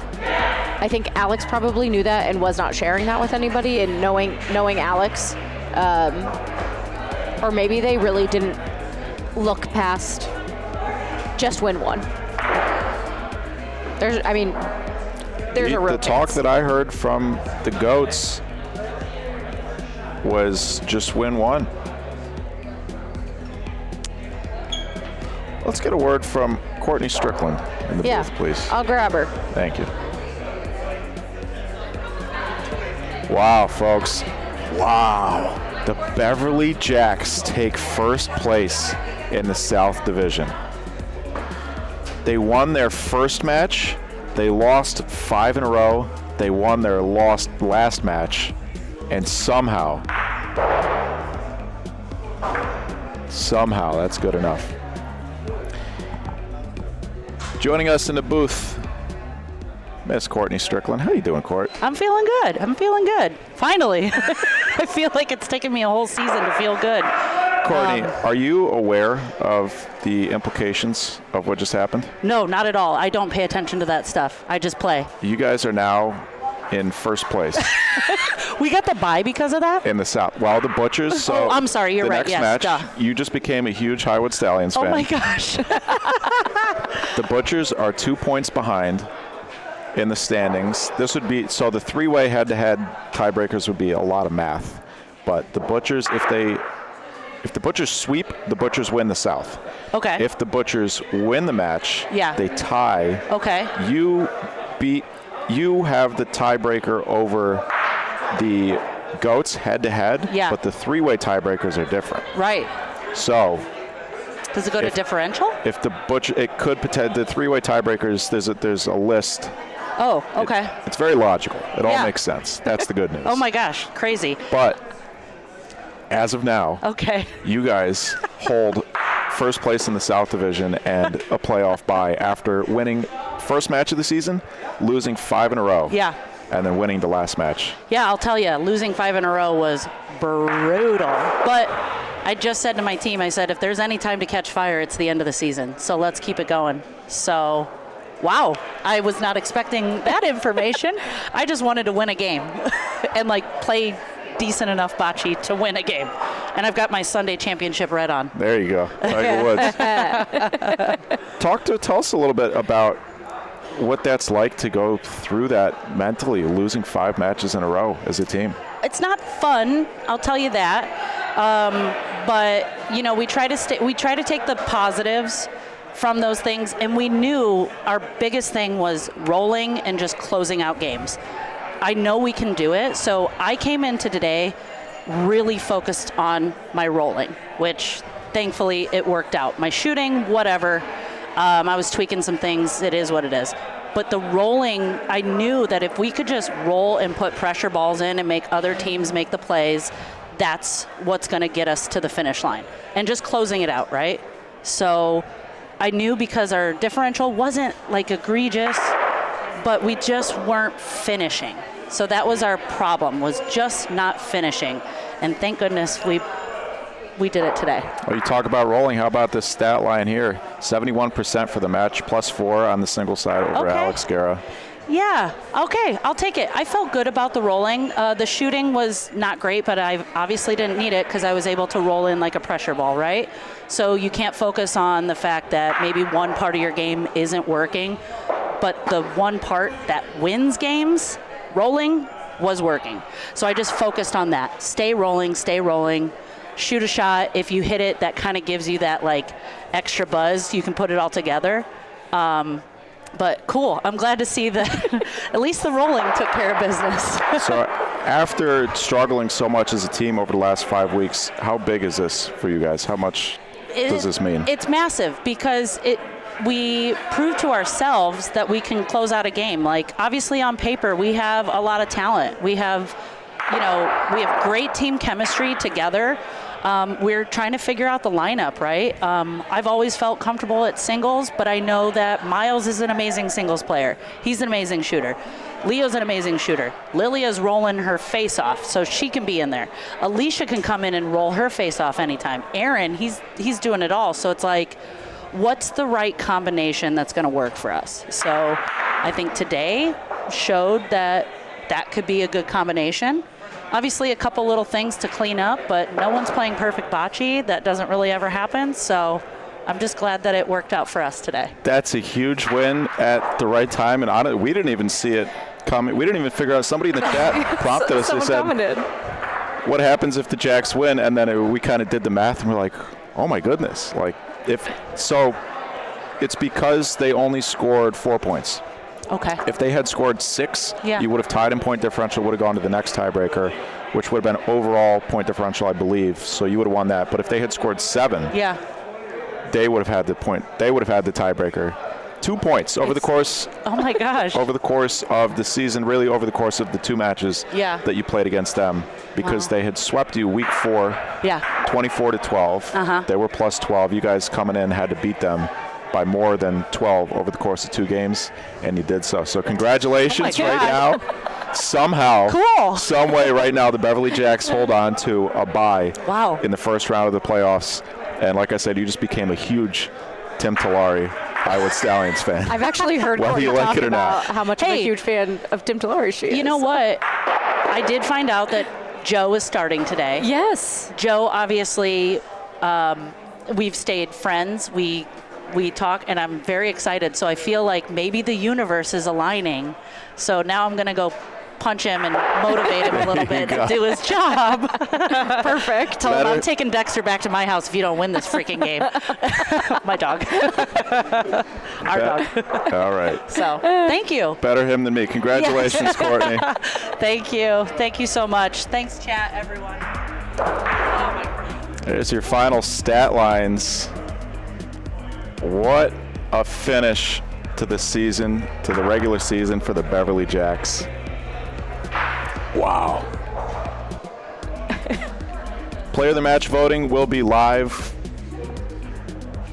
at the conclusion of today's broadcast. We have 22 minutes until our second match of the day begins. Jesse, you got to go suit up. I do. And boot up. Yep. And Yeah. You want to give us your player of the match? Give us 2 nominees before you leave the booth. I don't have 2 nominees. It's just Courtney. Sorry. Fair. Courtney's my player of the match. Leo also in there. He only played that first game. I'd have liked to see him in that second. Put him in there, but I think also in there. Billy pointed great. I think Billy could be in there. Yeah, it's Courtney for me. Yeah, understandably. I think the story of that match is, you look at the frame-by-frame scores, those 9 frames in a row for the Beverly Jacks. Yeah. To swing their season. Those 9 frames completely changed the course of their entire season. Oh yeah, absolutely.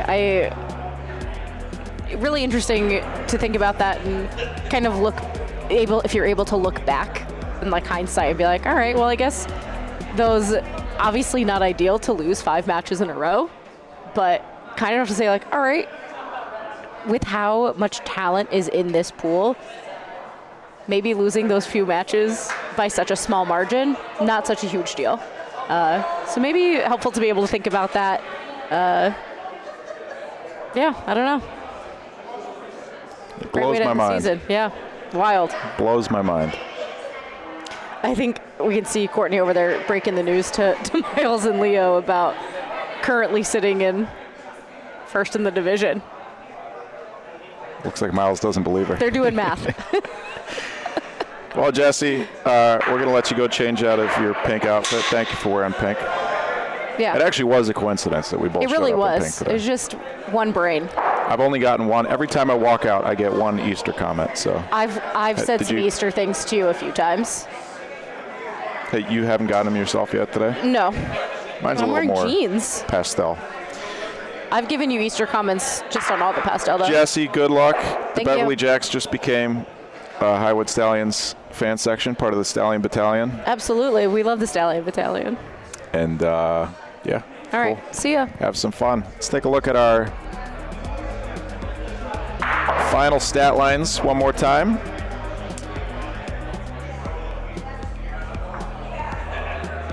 Yeah. Hard to argue against. I mean, I think we're going to go all 4 of those Beverly Jacks nominated for player of the match. Why not? Coming up next, folks, we are going to have the Highwood Stallions versus the Fulton Market Butchers. Currently sitting in the 4, and the 5 seed actually just changed. Butchers just fell to the 6 seed. Let me think. Let's do some math here. Goats just took the 5 seed because Goats have 8 points in the standings. Stallions are still... Yeah, okay. The Jacks were the 6 seed. They just jumped up to the 2 seed, not really. They're the 2 seed because they are in first in the South divisions. Really, it's not the 2 overall seed. But so right now the seeds are Elmwood Park, first in the North, with 1 match left versus the Penguins on Thursday. Second seed goes to the Jacks right now, first in the South. These are unofficial results. I'll have to confirm my math and everything, but according to my mental math and everything here, I believe that the Jacks hold that number 1 seed in the South Division. Then the Penguins right now hold the 3rd overall seed. The Eagles, or the Stallions rather, hold the 4th seed. The Goats now hold the 5 seed. So they are likely to play against one of these teams. And the Fulton Market Butchers now into the 6th seed, in which case they would play the number 2 finisher in the North Division. Stallions coming into this 10 points out of a possible 18 in the standings. Like I said, 3rd place in the North Division. Even match record, slightly above 500 game record, positive point differential. And the Butchers struggling a little bit at times this season.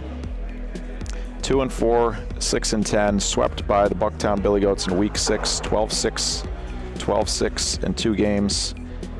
In that match, they were 9 for 17 shooting, 53%. They'll have to correct that if they hope to climb out of that 6th seed playoff spot.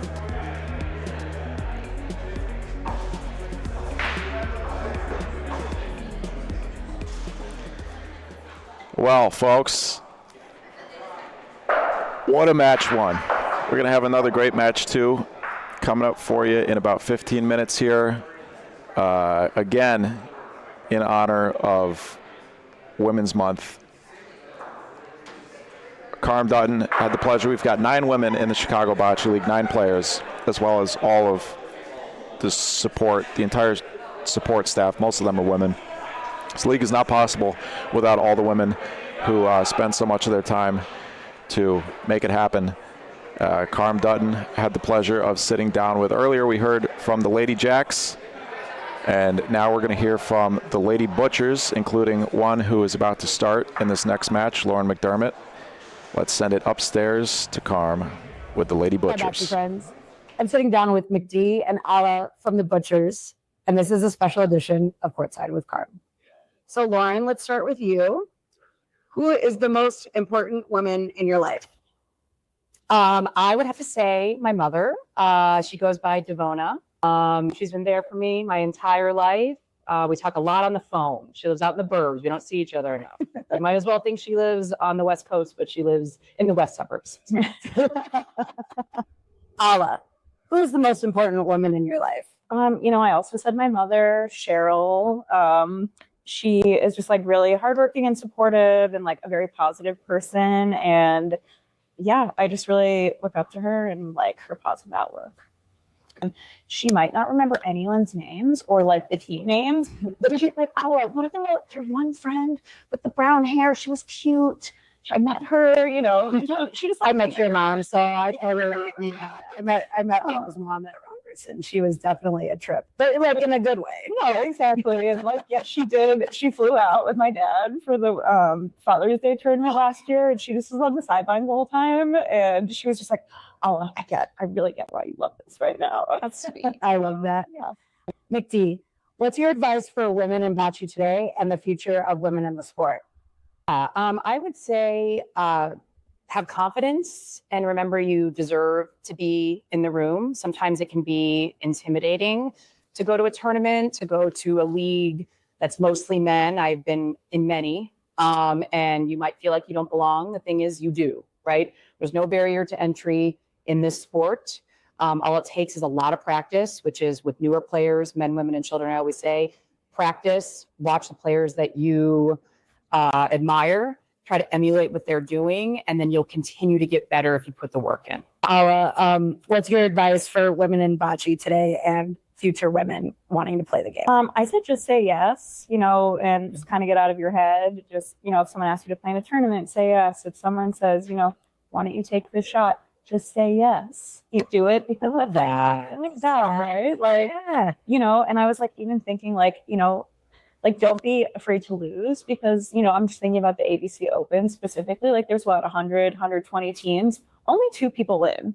Like, there's only 2 teams that win. So there's more people that lose. So don't be afraid to lose because, like, 98% of people are losing in these scenarios. I mean, like, just go out there and do your best and have fun and just learn something from every game you play. I mean, your GM Veto says to me, he's like, Carmen, you have a lot of losing to do, which is, which is so true because I feel like you learn a lot while playing. That's very true. Very true. McD, who's your bocce girl crush? Yeah, this is a tough one. There's so many great women in the game across the CBL in general. But for me, I think a celebrity type of thing. When I was first starting to play, before there were a lot of videos of bocce, it was all Italian bocce. So Avelia, Barto, you could watch these men and women play. Who's your bocce girl crush? Well, I thought me and McD talked about saying each other, but you awkward. No. Yeah. No, I think just, all the girls in the CBL are anyone with their name in the draft this year is super cool. Like, and Jesse and McD and Vanessa and Bridget and Lilia and Courtney and Alicia. Is that everyone? Did I hit everyone? That's all the ladies. And myself. Of course. Yes. All the ladies. Yeah, I don't know. I like no one specific crush. I just think like this is a very male dominated sport. So like any of us going out there and competing with like all these men, I think is, I'm crushing on all of them. Yeah. I love it. Thank you guys so much. Good. Timmy, Mikey, what's up? how are you? Good. How you doing? Great. Very good. Looking forward to the game today. Yeah. Talk to us about the game plan going into this matchup against the Butchers. Game plan going up against the Butchers. Yesterday, I think, obviously against Vanessa and the Penguins, I think we fell short on the double side. And after rewatching the video last night, Joe came in and he only had a few rolls, a few shots, but he hit them. And we shouldn't have taken him out. The plan today was to put Jesse in as the second practice player. I was going to kind of alternate him throughout the weekend, and we need a shooter on that side. I think Dave's been he's been struggling on his shot, so we kept Joe in, and Steve's pointing, Joe's shooting, and I'll be singles again for redemption. Yeah, depleted lineup. What's that like for you to try and organize the team without Tom Holloman, Todd Michael? Don't get me wrong. Wherever Todd is, Hong Kong, Thailand, Tom's. I think he's in the air right now. He commented from the airplane. Exactly. So if he's commenting from the airplane there, he's constantly texting me. Tom's constantly texting me. So it's not like I'm really doing it by myself, but it's fun, right? It's challenging. It's a good time. It's at the end of the day, I got to do what's best for the team. Are they in communication with you during the match? Not during the match, no. Just last night and feedback from the game, and they're in constant communication. Any major notes from them after last night? No, we can't go out game 2 and lose 12-1 after having a strong performance game 1. We just got to play our games, keep our heads down, and not give up the threes. I think game 2, there were 6-7 frames that we gave up 3 3-pointers. So we obviously can't let that happen. Are you captaining the team? Obviously, you're on the single side. You're captaining your side. Are you also calling some of the plays? I did not yesterday. I will today. Yeah. What do you think? How do you think that workload is going to be for you, having to manage everything you have to think about with singles? Yeah, I think it keeps me more engaged in the game, so I don't mind it. I actually appreciate it. Yeah. I felt like sometimes I was just standing out there, kind of watching and not being as involved as I should be. So I think that will help me to be more involved. Mm-hmm. How about the finish? Are you aware of what just happened in that last game? The Beverly Jacks, after losing 5 matches in a row, are now in first place in the South. Good for them. Good for them. Yes, I was aware that if they swept from Todd on the airplane, we would have to sweep, and then the Eagles would have to sweep the Penguins on Thursday for us to not face Anthony in the first round, because I think we would be the 3 seed. Either way, I was aware from Todd in the air on the different scenarios, but Yeah, there's a couple different scenarios at play there. I heard you try to explain it earlier, and there's a lot of scenarios going on. Yeah. So the key is not to play Anthony round one. That's what our thought process is. Why is that? Because it's Anthony. What's that mean? He's the best player in the country, in my eyes, so I don't want to face him. I'd rather see him in the finals. That makes sense. It's that simple? It's that simple. Sometimes it's that simple, folks. It always is. All right, Timmy, you got about 8 minutes till your match starts. I'll let you go. All right. Hey, look forward to that stick shot you've been waiting for all season. Hey, say it to the camera, Timmy. Look forward to that stick shot. Too late now, but. Timmy Talari, Timmy 2 times, Timmy 2 turn. Calling his stick shot. We'll see it. Week 7. We look forward to that, Timmy. Starting lineups for match 2. Off the practice squad, onto the active roster, into the starting lineup, onto the court. Joe Blumenshine. He's taken 2 shots in his career, and he's thrown 2 balls, rather. One was a roll, one was a shot. 1 for 1 in each. Came into the match yesterday for the Stallions after being activated off the practice squad with Tom Holloman, Todd Michael being inactive. Joe came in, rolled a ball, hit a ball, got pulled.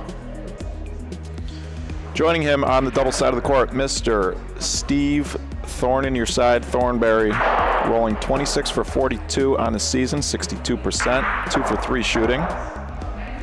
In 4 games, Steve Thornberry has an even plus-minus.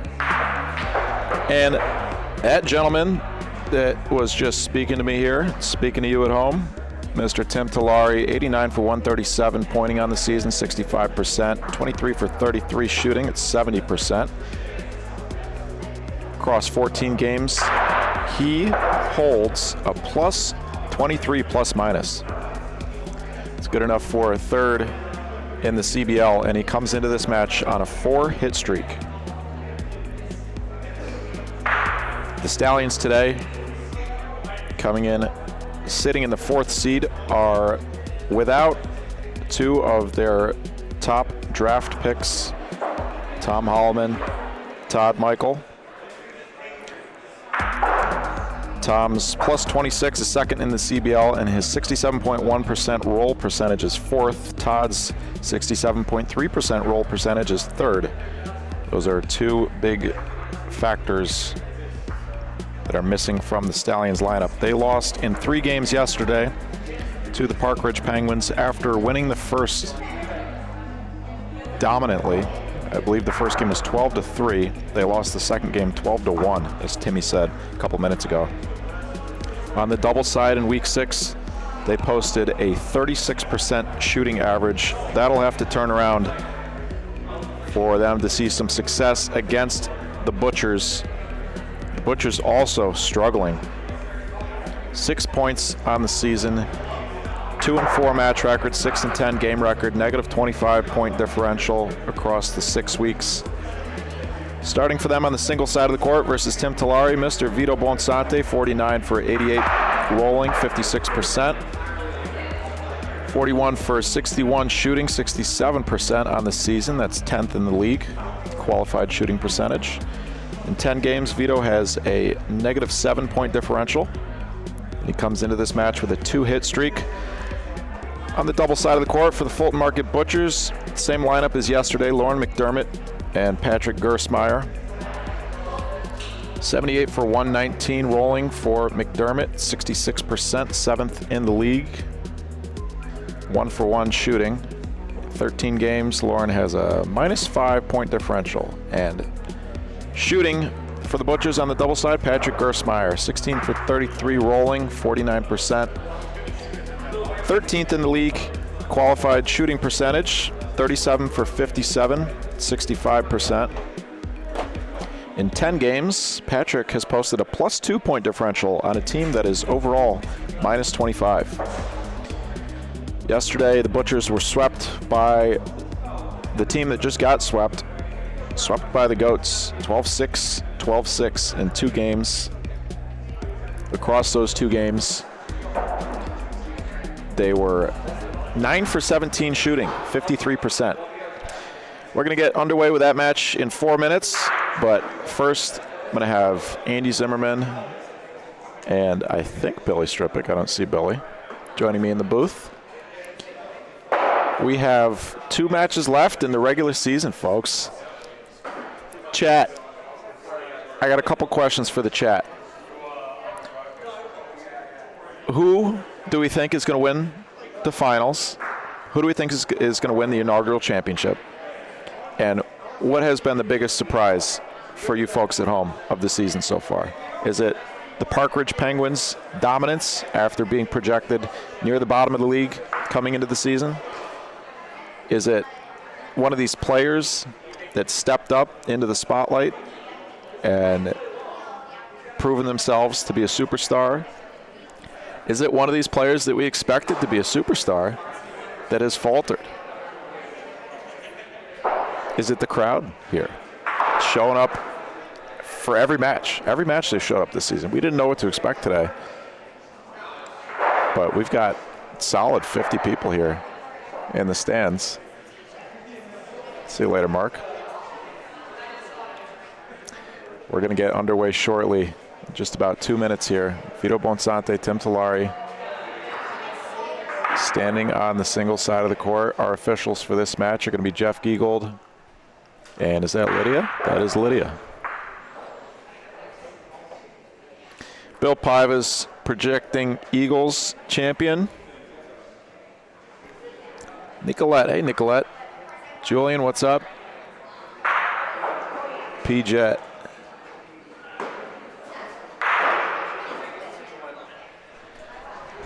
Nobody's answering my questions. Thank you, Bill. Coming up soon, the Highwood Stallions versus the Fulton Market Butchers. Let me think if I can predict something here.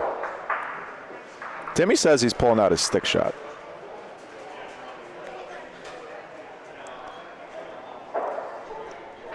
He's said that before. We'll see.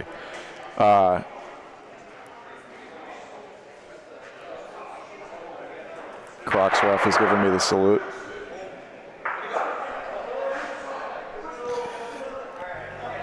Stallions currently in 4th.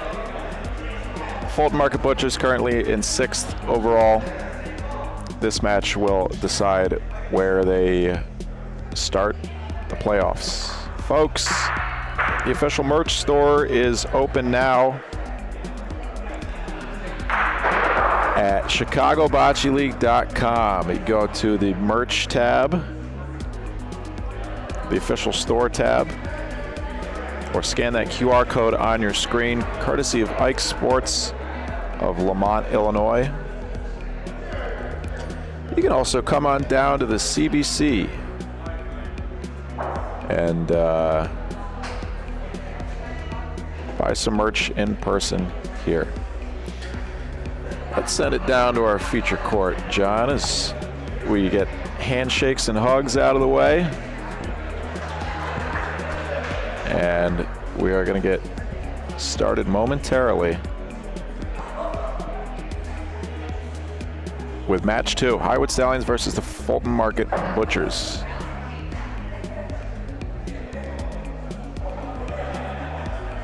We blew it, Mike. Yes, he did, Andy. How's it feel? Not good. I'm always in a good mood,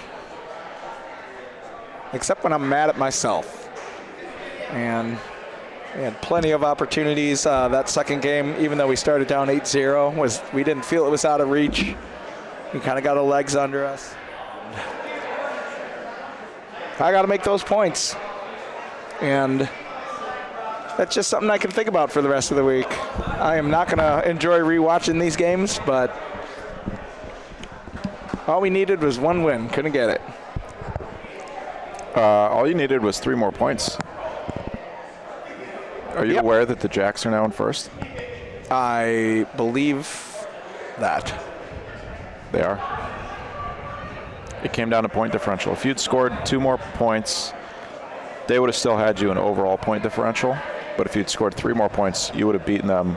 Because the first match against them, you swept them, and you beat them by a total of 12. They beat you by a total of 14. So they win. It goes down all the way down to that head-to-head point differential. Yeah, well, whatever the numbers say, we just got to play better. Myself especially, we're all going through it. And, you know, when you go down, you want your teammates to pick you up. And when I'm that teammate, I expect more of myself. So, yeah, it looks like I'm way under my season totals. First balls of the match here for the Butchers and the Stallions. Timmy's going to like that one. Stallions with the darker balls. Butchers with the lighter ones. Veto, toe zone, ball inside. Timmy, you can't park that ball there. That's a toe zone.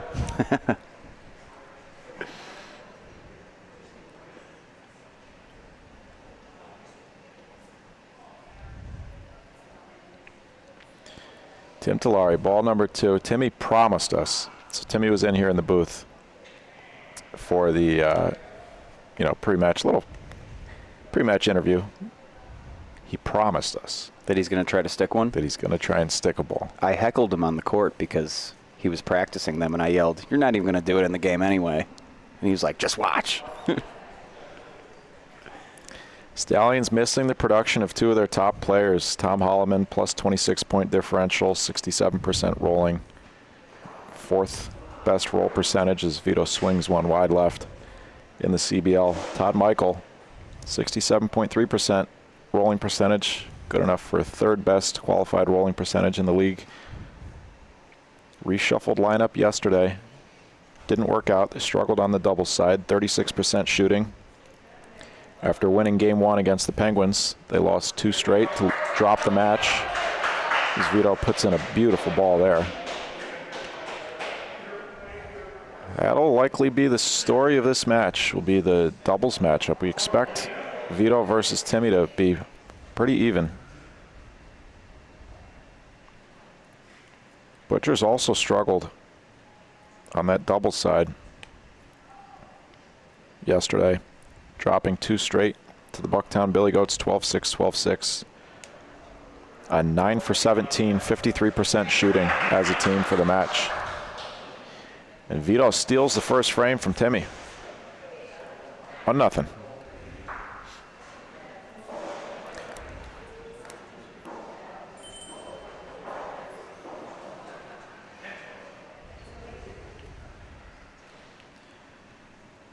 We got Nick Drouse in the chat. What's up, Nick? Thanks for tuning in. Hey, Melanie. Emma, aren't you on the court, Emma? Toch. What's up, Toch? Thank everybody for tuning in for match 2 of the day here. We just saw the Beverly Jacks with a dramatic sweep of the Bucktown Billy Goats. A couple of my fellow broadcasters are giving me a look. Tough beat. Tough beat. We're doing our best so the folks at home can't hear us sobbing. Joe Blumenshine, first start of his career, a little wide left. There's got to be some nerves here for Joe. Wouldn't you think, fellas? There goes his 100% shooting.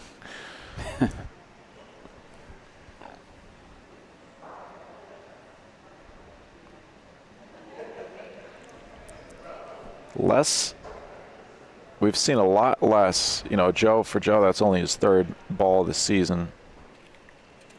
Steve Thornberry here has appeared in 4 games so far. He's thrown now 46 balls. There's 47. We've seen a lot less of these 2 players for the Stallions than we have of these 2 players for the Butchers. Good numbers for these Butchers players. Lauren McDermott's 66% rolling is 7th in the league. Patrick's 65% shooting is 13th in the league. It feels like they've kind of established a starting lineup here now with these 3 as their front 3 in the lineup. I don't think that ball was intentionally deep. I think that was just a bad miss from Patrick. Or was that McD? What just happened? Oh, I'm looking at the wrong balls. That was the Stallions. Yeah, they put a ball in back. That was intentional. They have a ball left. Stallions have a ball left. No, they had a burned shot. Joe missed a wide left. Oh, okay, there we go. Now it's updated on the scoreboard. I'll figure it out. Stallions are the dark balls. I'm associating the dark balls with the dark jerseys. That is not the case.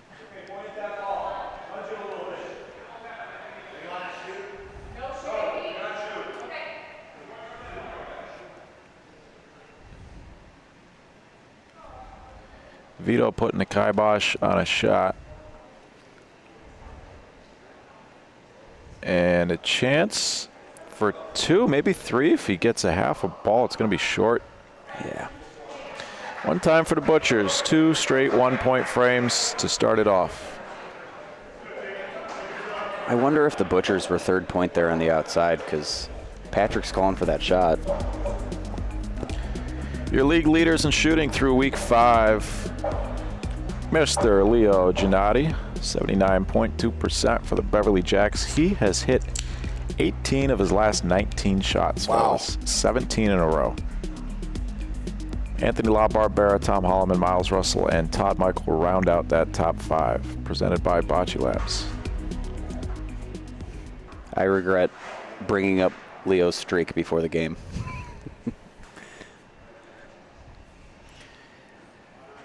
Not a great opening ball from Veto. It's a fighter. A couple feet for Tim Talari. The line is wide open.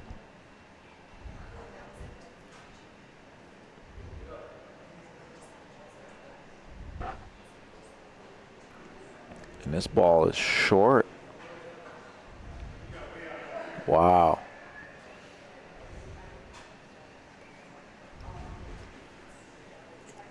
You know, a lot of pressure on Tim the last 2 matches with Todd and Tom being out of town. Todd and Tom have played all the singles matches and done really well. Tim's absolutely held his own down on the doubles end, but he's just being asked to roll twice as many balls.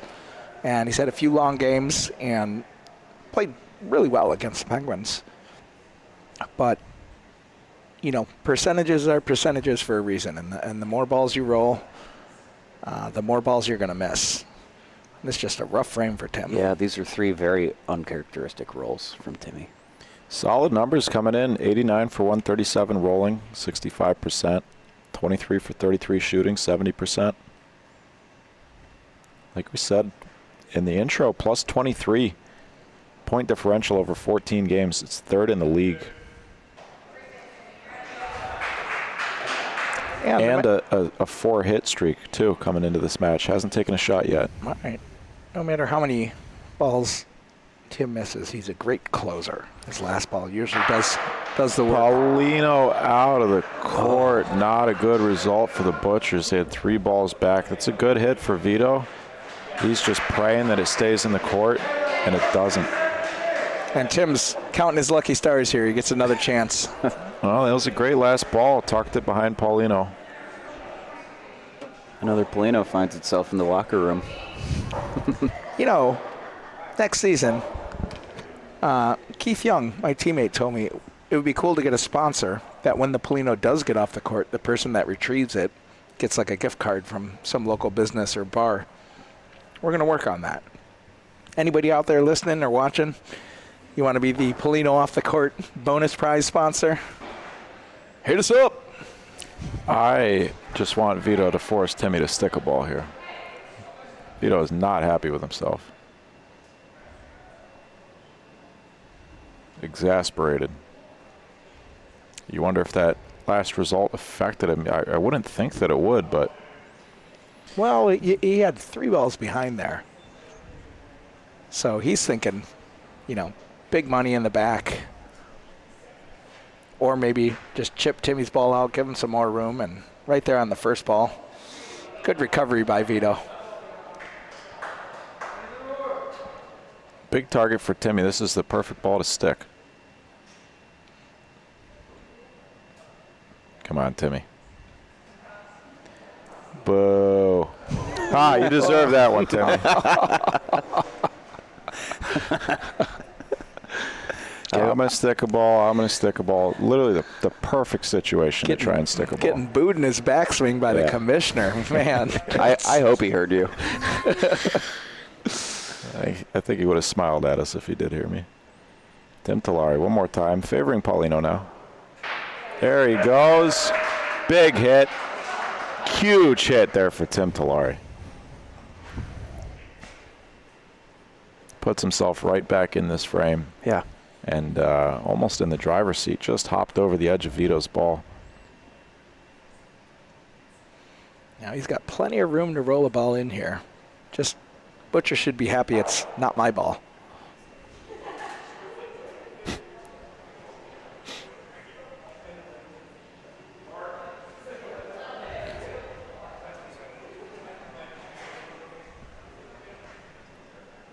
Do you need a hug? I think I need to break something beautiful. Oh. Headphones clanking. Watch the mic. Vito Bonsante trying to add a couple feet to his last roll. This one's good if it stops, and it doesn't. Timmy 2 times, looking for the 2-time Timmy frame. 2-point frame. 2 times for Tim Tillari. Mediad123 says they should be able to keep the Polino if it comes off the court in the chat. Thank you for that. If you know a ball bearing company that would like to donate us a box of Polinos, we'd love to give them away. No, I agree. There's a couple options that we could do, and we will do one of them. Either keep the Paulino, which would be cool, but probably not in the budget for 2026 because they're about $40 a piece. Hold on. Are they more? No. Oh, they're less? I think they're like $8 a piece. Oh, okay. Then yeah, keep the Paulino. All right. But anybody in the audience have $8? I mean, I got 100. Really? The ones that I've looked at have been. Maybe I'm thinking of ceramic Paulinos or something. I don't know. But ceramic Polinos are definitely more because they're called Polinos. Here's a secret that people might not know is that nobody makes steel Polinos. These are ball bearings. Oh, really? Yeah.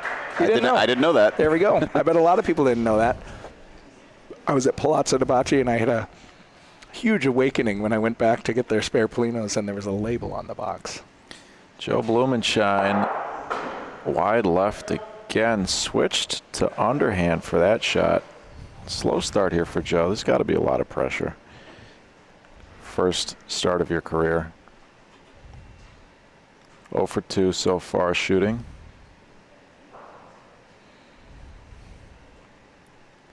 Steve Thornberry is going to be wide and long. This is going to be 3 balls back for the Fulton Market Butchers. Butchers with a sweep here would win the South Division.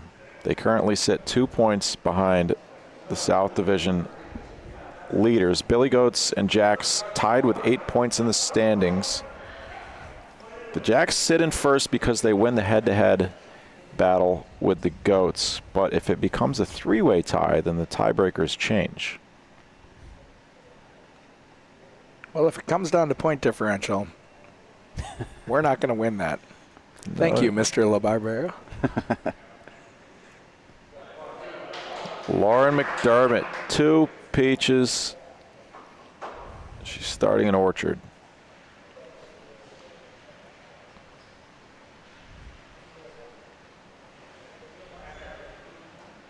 That'll just make it. Patrick's got a lot to roll into here. As long as he doesn't move Paulino, he's good.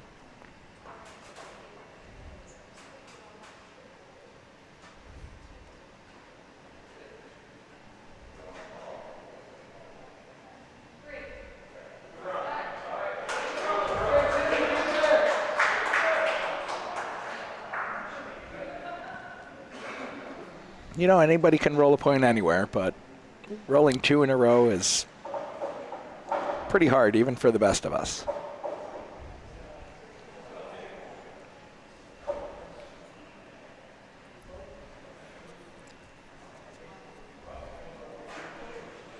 Especially as the shooter. Sure. Just that adjusted speed after heaving a ball down the court.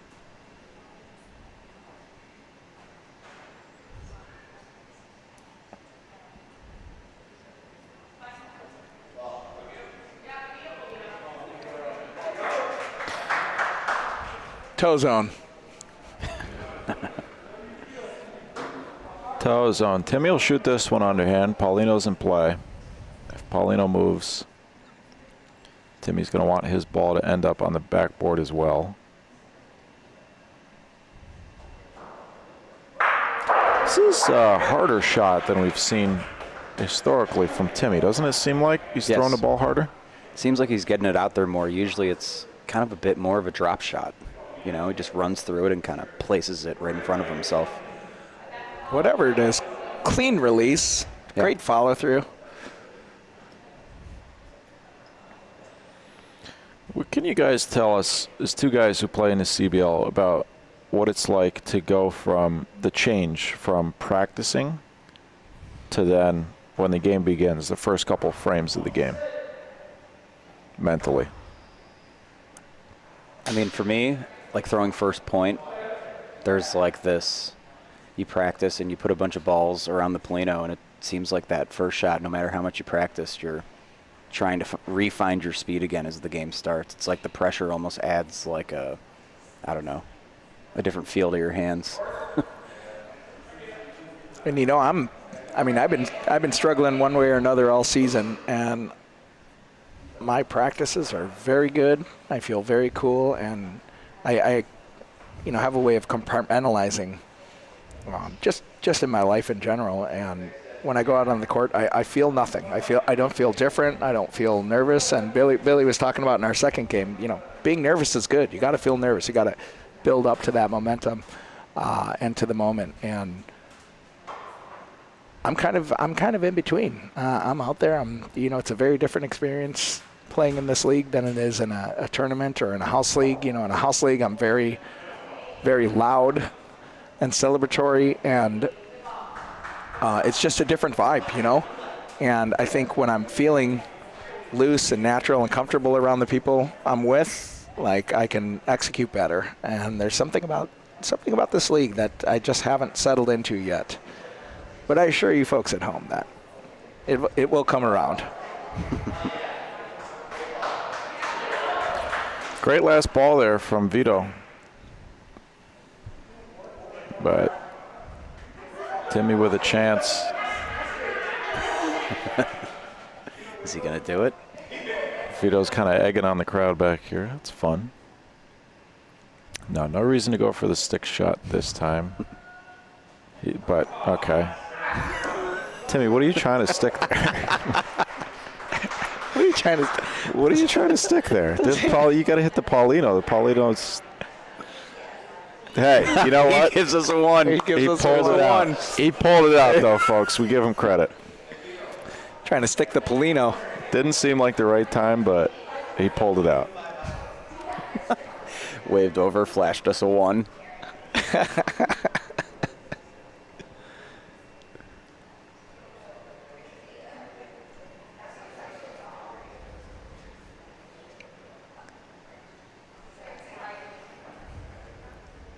Oh, that's cool.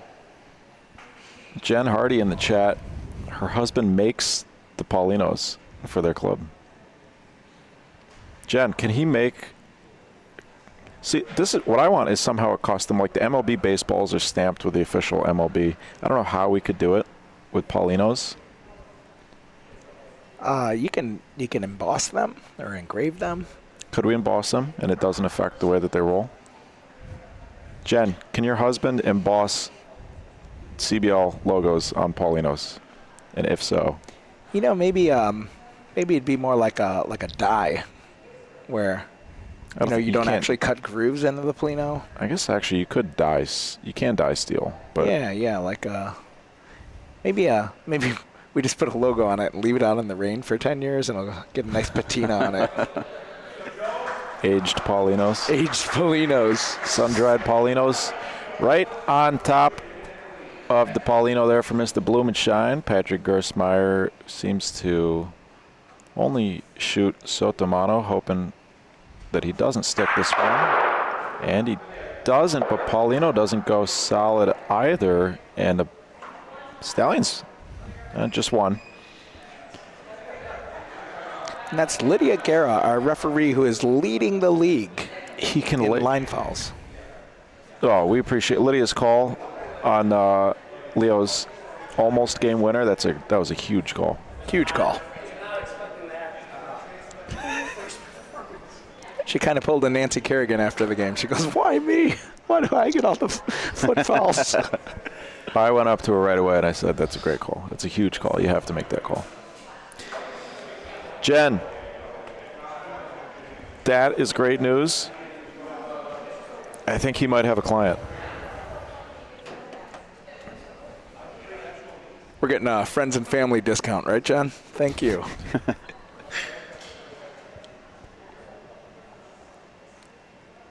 Ball number 3 for the Fulton Market Butchers. Stallions have one left. Trying to force them to use it is Lauren McDermott.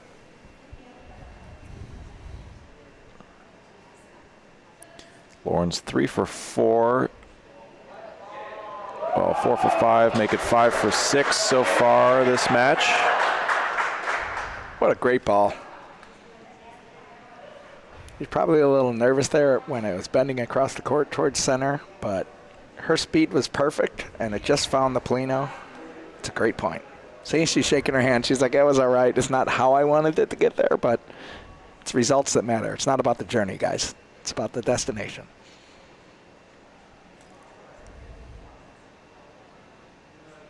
Joey B.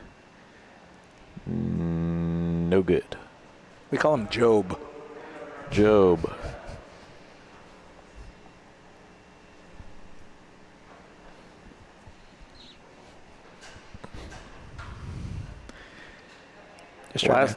Go ahead. Last ball of the frame here. Gersmeyer finds the line and the speed, and the Butchers are going to score again. 2 points with a sweep. The Butchers can take the South. Them 2 points there, sponsored by Goat Coats. Custom reversible jackets made from sports jerseys. Each coat is a one-of-a-kind, designed to showcase your favorite players, teams, and personal style. Check them out and see how your favorite jersey can become your new favorite jacket. GoatCoats.com. I'm sure you guys have seen the videos from Goat Coats and you've seen Andy's Fulton Market Goat Coat. It's the coolest thing in the world. Very cool. Do we know what GOAT stands for? I would imagine greatest of all time. All right. You got any better apparel-related suggestions as Timmy goes for a stick shot? Oh, he's just a little left. He's zeroing in on it. He's making the adjustment.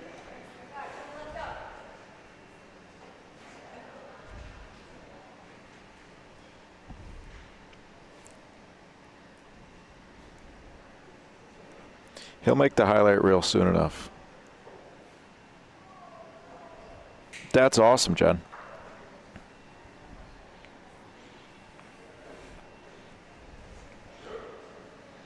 Jen, please oh yeah, Danny. If you got Danny's number, text Danny or send us an email at Chicago Bocce League at Gmail, and we'll sort it out. I'm serious. We'll order a bunch of those. Timmy 2 times, hoping that his ball follows Paulino. Just a little too solid. It does. An interesting decision to shoot there. And this is going to be 3 balls back for Veto Tozone Buonsante.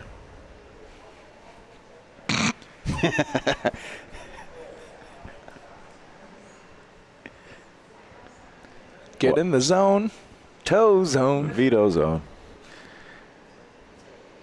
Is this ball going to He's got to touch the Polino or slow down. Is it going to stay in the court? Wow, what a ball. A lot better than it had to be. Shouts out Jeffrey for getting in there. Timmy's wiping the sweat from his brow. Here comes Veto with the wall Rafa. Looks like he's got it. Does he get the point? Yes, he does. Veto Buonsante. Wow.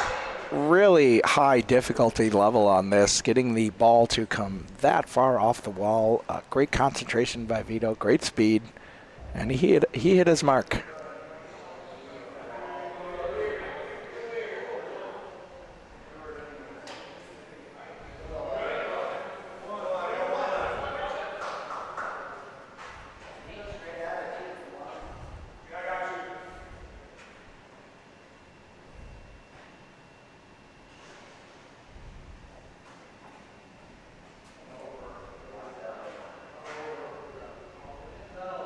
This ball's got to take a left, and it is. He's going to chip the inside of Timmy's ball just enough. 2 times for Veto. 10-2 Butchers. The Stallions have only won 1 frame so far this game. It was the 2nd frame on the single side. Your Fulton Market Butchers are also brought to you by Cranium AI, securing the AI revolution with a purpose-built platform for AI governance and security, cranium.ai. Thank you, Cranium. Andy Bonillo in the chat confirming. Thanks, Andy. How about this season for these South Division teams? Below 500 all season. Right now, the Jacks sit in first place. The Butchers, with a match sweep, can win the division and earn themselves a first-round bye. Joe Blumenshine, solid this time. Paulino doesn't move. There we go, Joe. Butchers come back in for the point. Skinny target. Great shot. Great follow-through. That is a tough target that far down the court, center of the court. Hopefully that gives them some confidence here to get the Stallions back in this game. That won't give them very much confidence.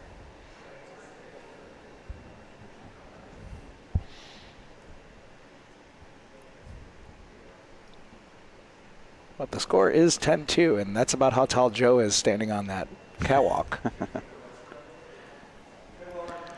Lauren's got her point differential back to positive. That's going to be a miss on that ball.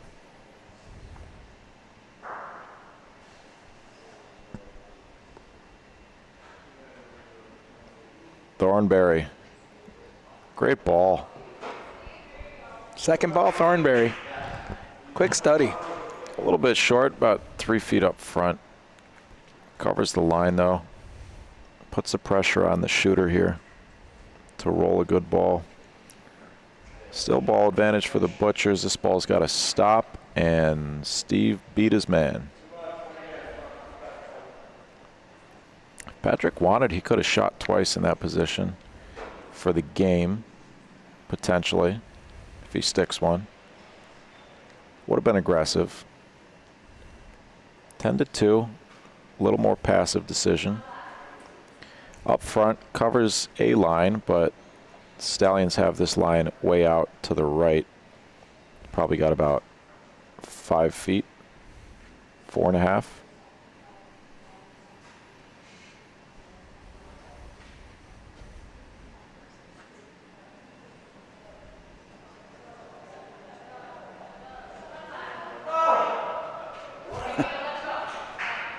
Joe exclaims, "Ugh."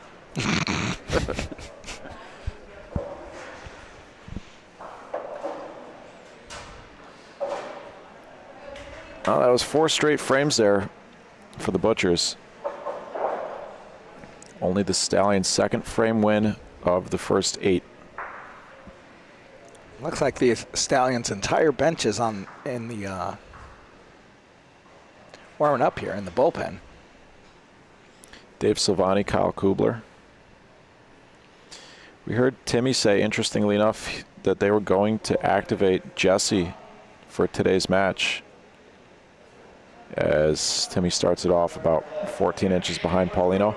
They were going to activate Jesse Morris for today's match, but opted not to after Joe. They gave Joe a shot yesterday. He came in, rolled 2 good balls, and then got pulled. And Timmy said, we shouldn't have pulled him, which is something that we were a little confused by yesterday. Yeah, 1 good shot, 1 good hit. What more do you want? This ball's behind Paulino. Tim can steal it.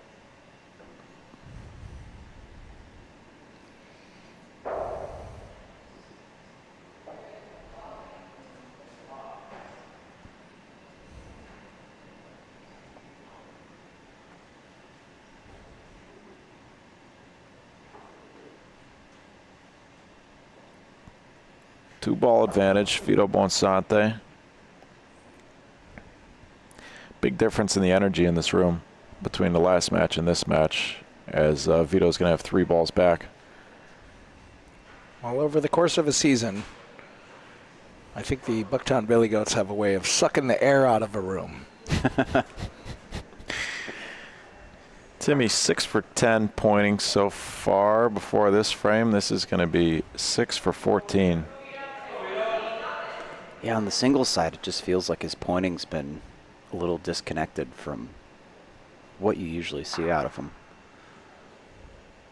Did we see him at J&M Tap last night, or? We did not. All right. I can confirm. I had the full lay of the land and full 100% memory function last night. Veto Bonsante ends the game for the Fulton Market Butchers. 12-3 in game 1, and these Butchers, don't look now, folks. These Butchers now have a chance to win the South Division and earn themselves a playoff bye. You know, a rough start to the season, but sometimes you just got to gather up and address the issue and move on, you know, and the Butchers have really found themselves over the last few weeks.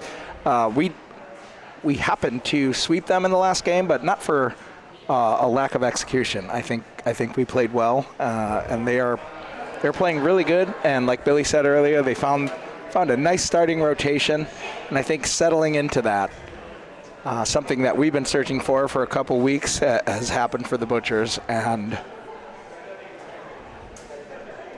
they took care of the Stallions there. And you know, Tim was not his true self in that game, and I'd imagine game 2 he would come back a little sharper, and we'll probably see a substitution, you know, on the doubles side for the Stallions at least. But I bet the Butchers come right back and try and close this thing out and win that division.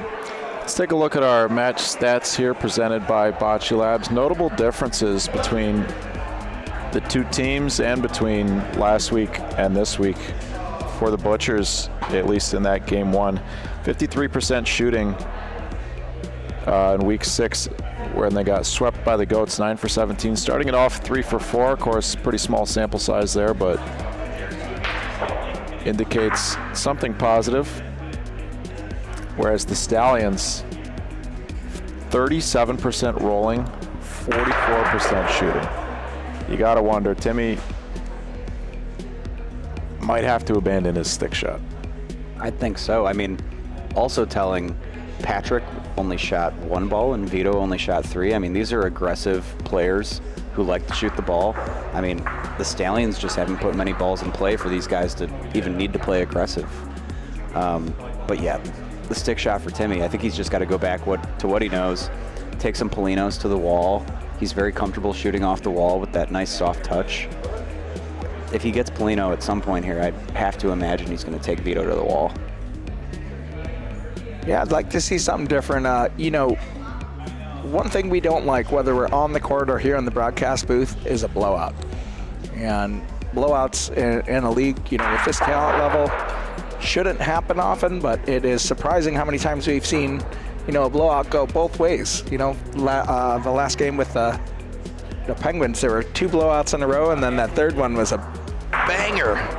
11-12 match. And, you know, maybe it's like throwing your second ball first. It's just that mentality to come out and, you know, getting both teams to come out and do that in the first game. It's a big ask, but we love to see it. Yeah, Lauren McDermott, 6 for 8, also putting Joe up to the task right away in his first start. I mean, she put a lot of balls out there for, you know, difficult shots for Joe to hit. I wonder if they're going to make the switch to Dave Silvani as the shooter here, or if they're going to keep Joe on the court, but we'll see what happens. I mean, Dave's 44% for the season doesn't indicate too much of a difference. It's a surprising 44%. We expect Dave to shoot better than that, and I'm sure that if he had more time on the court, that number would go up considerably. But yeah, something's got to give on this doubles side, this weakened doubles side for the Stallions. Notably on our bullpen court, the entire Butchers starting lineup is playing. Their bench is playing on court 2, and the double side for the Stallions here, Thornberry and Blumenshine, are warming up on court 3. But like you said, yesterday even for the Stallions against the Penguins, they won game 3. This was the opposite of yesterday. They won game 3 12-3, or game 1 rather, 12-3. And then the Penguins came back game 2, and they won game 2 12-1. So anything's possible. The ball's around, guys. The ball's around. That's all we can count on. Butchers are going to be looking to step on their throat, though, and take over. They could vault from last to a playoff bye, just like that. That South Division has been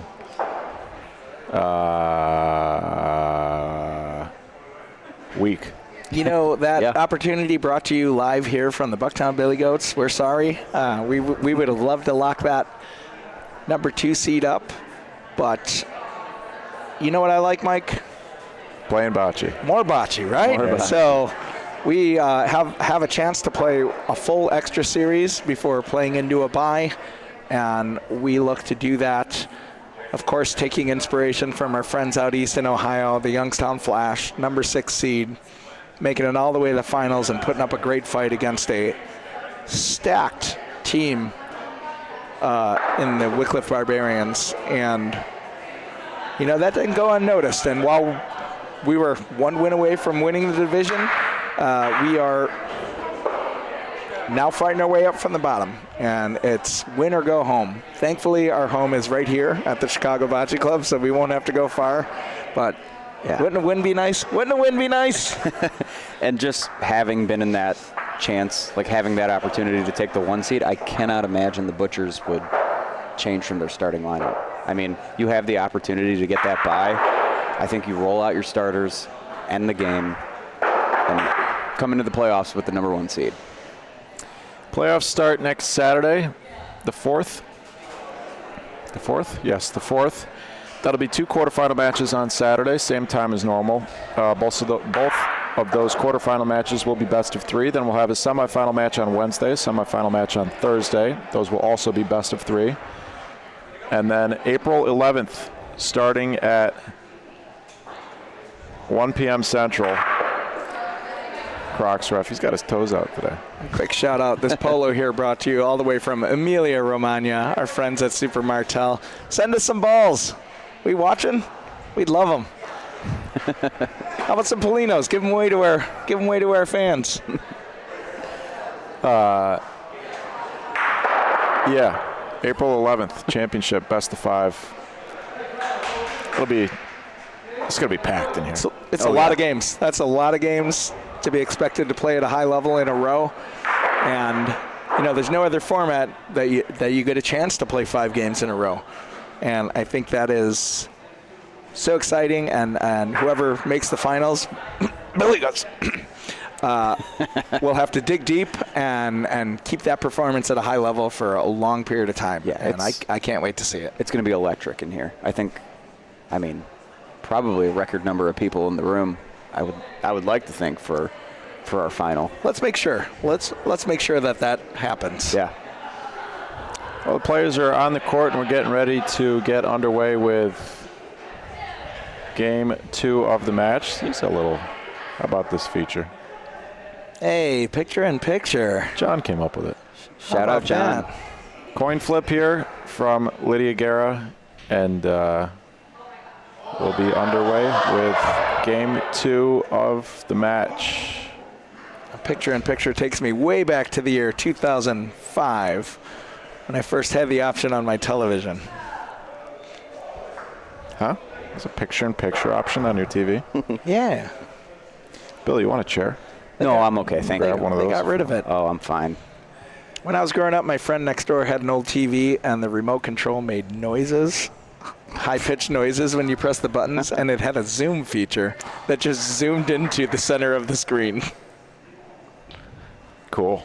Back on track. Timmy took him right to the wall like I thought he might. It puts it right on the Polino. That is a tough shot down that left wall for a righty shooter. Good hit, Veto Bonsante. Good start for the Butchers. If the Butchers win this game, they sweep the match. They clinch first place in the South and a playoff bye. If the Stallions win this game, we're going to see a game 3. And that playoff seeding is still going to be up in the air.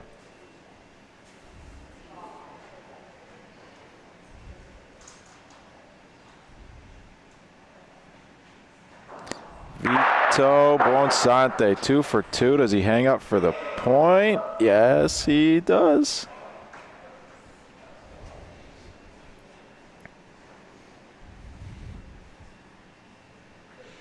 I think Alex Big Balls 606 in the chat really missed an opportunity here, calling us the Billy Dopes. He could have said silly dopes, you know, and gone full double pun, but nice try.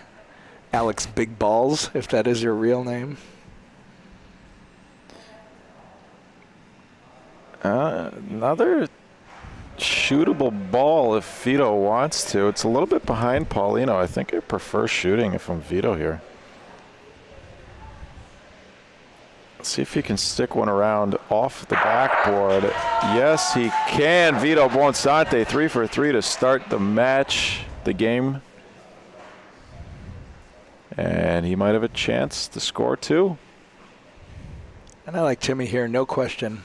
Pointing it in, challenging Veto. I saw you hit 3 in a row.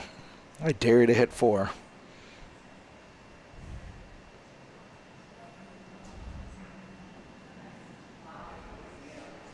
Good ball, tough spot. Yeah, puts Paulino in play, but Veto owns most of the backboard. Shooting it softly off the wall.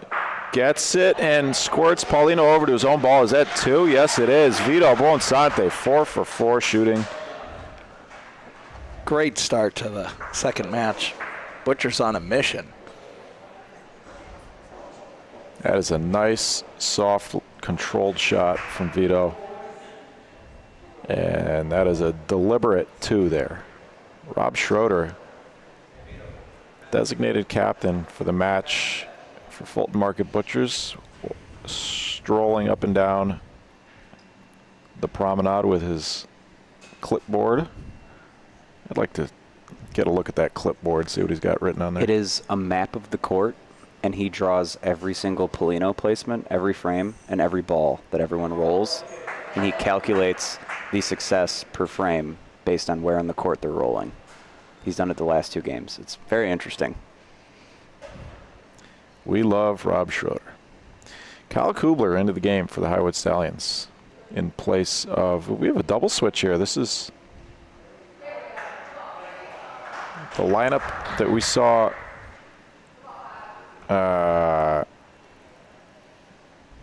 last week, 2 weeks ago? Last week, I think. I think it was Kyle and Dave starting. Kyle Kubler, Dave Silvani into the match for the Highwood Stallions.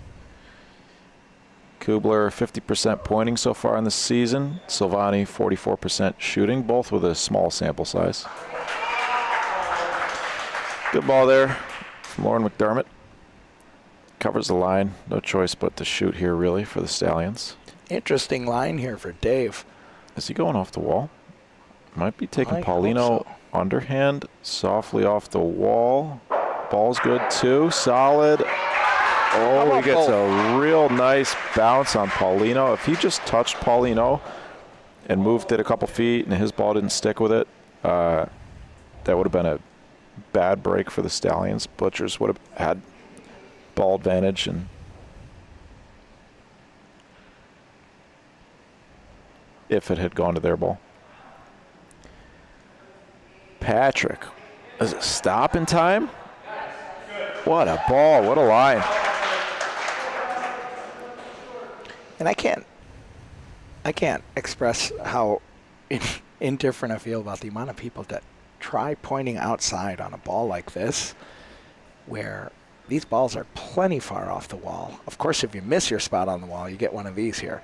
But plenty of room to get inside, and that Rondine is going to push the ball right towards the Polino, but cutting across over the crown of the court, which is forming more and more every week here at the Chicago Bocce League. It's a really tough line to sit outside. You're going to need a lot of room to get outside, and people are still trying to do it. Another early ball on the wall there. And here I am talking about how easy that line is, and we got two people coming in early.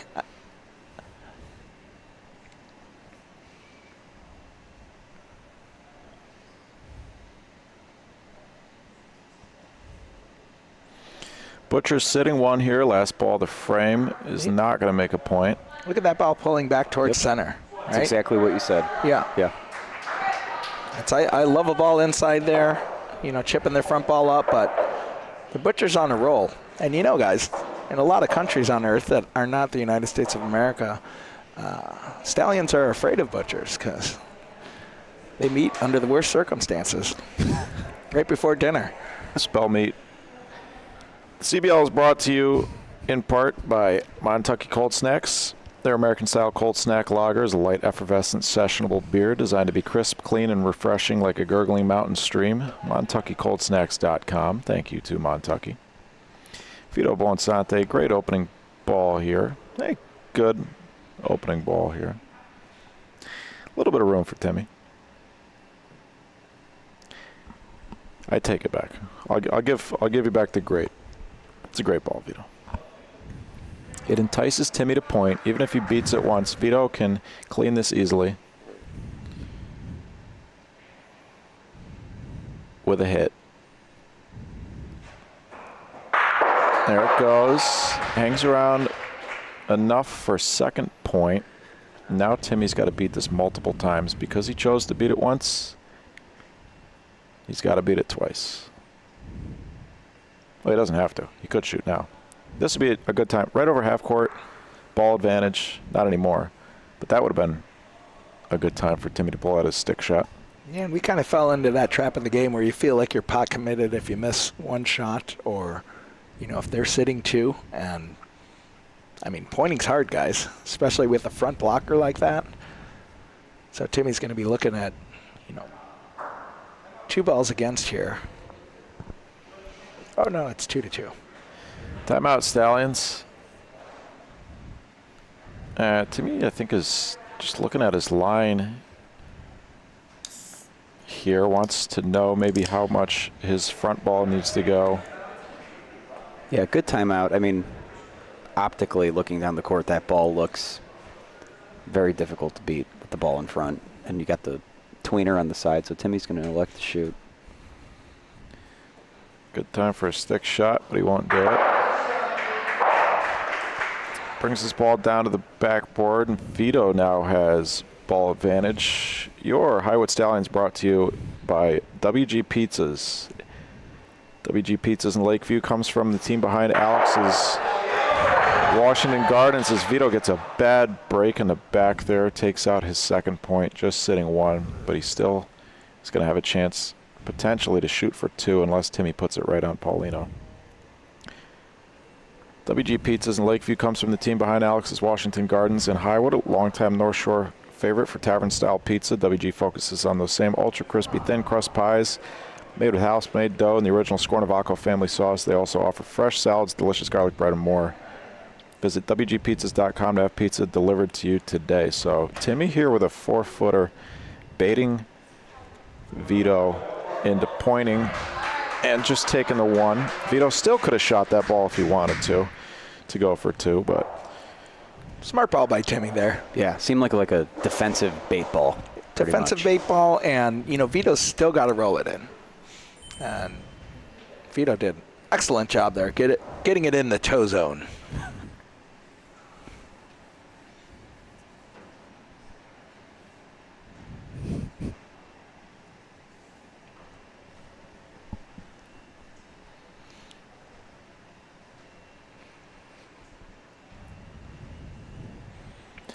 Lauren McDermott opening ball for the Butchers, who have outscored the Stallions 16-3 so far in this match.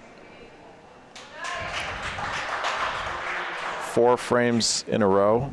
They've won 8 out of the last 9 frames and 10 out of 12 overall.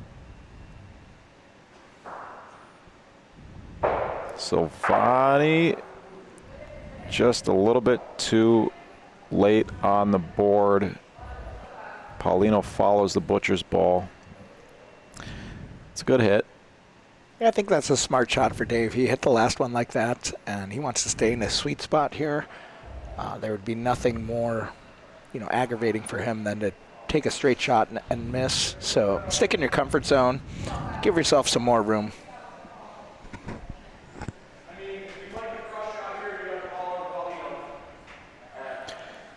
Do you find this decision by McD to put the Paulino on the wall interesting, considering Silvani has struggled shooting straight up? Maybe they saw something. We saw Paulino in the last frame. Out of the court, frame reset. Yeah. And we saw in the last frame, Kyle and Dave both come off the wall super early on a deep Paulino that was near the wall like that, and maybe they clocked that and thought, I bet they keep putting it early on the wall and going outside, and we could probably squeeze a bunch in. It'll be very interesting to see where she puts the Paulino this time. Going right back. Yeah. I think it has less to do with Dave and more to do with that's just the sweet spot for Lauren right now. Exactly. And what we've noticed with these steel Paulinos, if you shoot Sotomano, it pops off the court at a much higher rate, unless your name is Andy Zimmerman and you shoot soft underhand and it still goes off the court. I don't know what your definition of soft is, but I think it's different than other people's definition. Could be. I got a lot of energy, guys. A lot of power. Power. Put some spin on it. Power. This ball is good if it stops, but it don't. And I love a short one there, because where it's sitting, then you roll another one right at it. You got a bigger target. You can bump it in. You can sneak around it, give them an obstruction. Well, he gave it a chance. It just didn't quite get to the Rondina. If that is a couple more inches to the left, it comes down on the Butcher's ball. This is a beauty here. Great fix by Kyle. Yeah. That kind of adjustment only comes with thousands of rolls. Stallions bench is going wild. Joe's hiding behind the pole over there.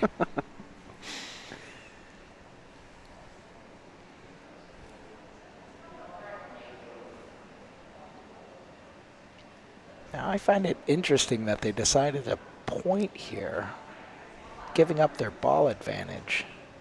And I guess if you get it into the wall, that's relatively simple chip out, but I thought Patrick might open that up and challenge them to do it again.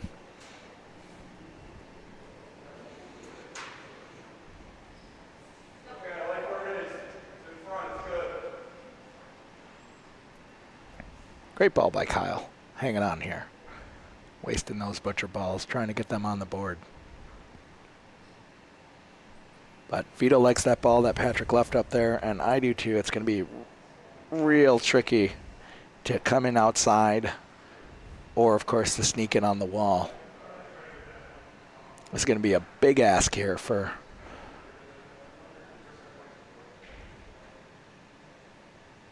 two what I wouldn't call precision pointers, but very comfortable pointers. But that spot on the wall is real tricky. I bet they'll come in on the outside. Just be safe. I think Dave's all right with the big ask.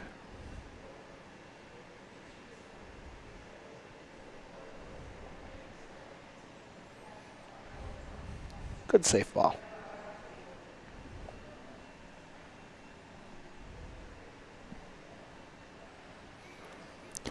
Last ball to frame. Stallions. Oh, no. Oh. Oof. Avoided disaster there. Narrowly. Stallions win their first of the last 5 frames.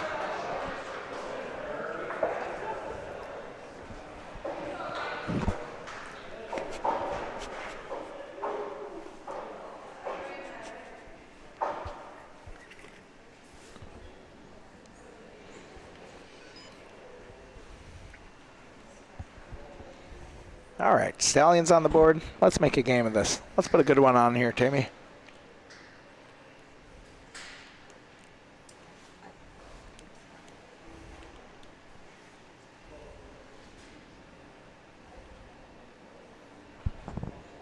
Big ball. Yeah.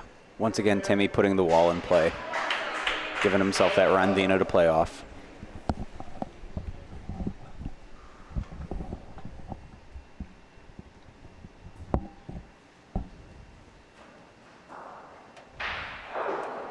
Great shot by Veto. Either or situation there. Yeah. Nice control, keeping that Polino on the court, giving him the point, changing the playing field.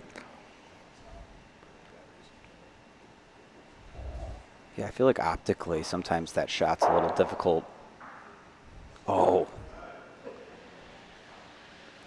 All right.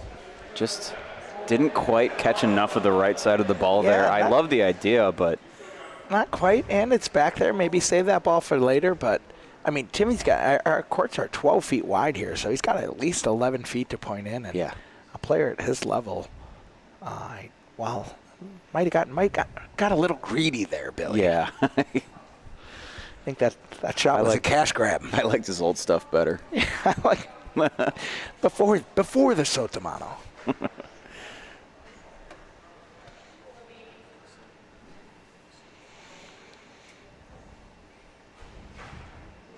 Vito's going to elect to try to sneak around on the wall here. And it looks like a beaut. And the crowd goes wild. One golf clap.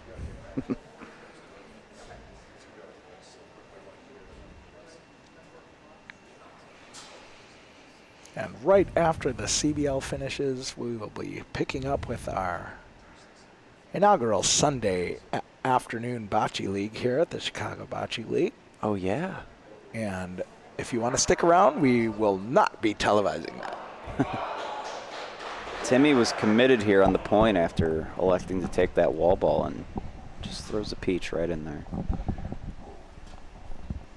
And Vito, no hesitation, coming for the wall shot again. Is he going to hang around? Wow. Only one. Great shot by Veto. Fortunate bounce. I'm really liking what he's putting off the wall here. Really controlled, really focused. And Timmy's probably wondering if he should have just pointed that first ball in there now. Another big frame for the Butchers.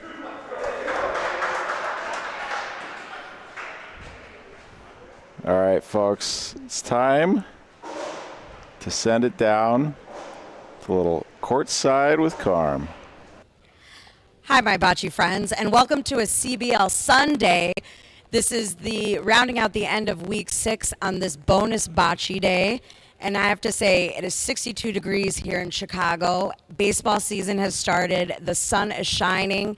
But let's talk about some high highs and some low lows. Alex Guerra yesterday scoring 10 points to 0 against Vito Bonsante, winning the match. And then today, man, have the mighty have fallen. So speaking of walk-up songs and baseball songs, I talked to some of them about what their walk-off songs are this season. Andy Zimmern with Memory Loss by Deltron 3030s. Hopefully the Billy Goats can erase that match sweep by the Jacks earlier today and forget.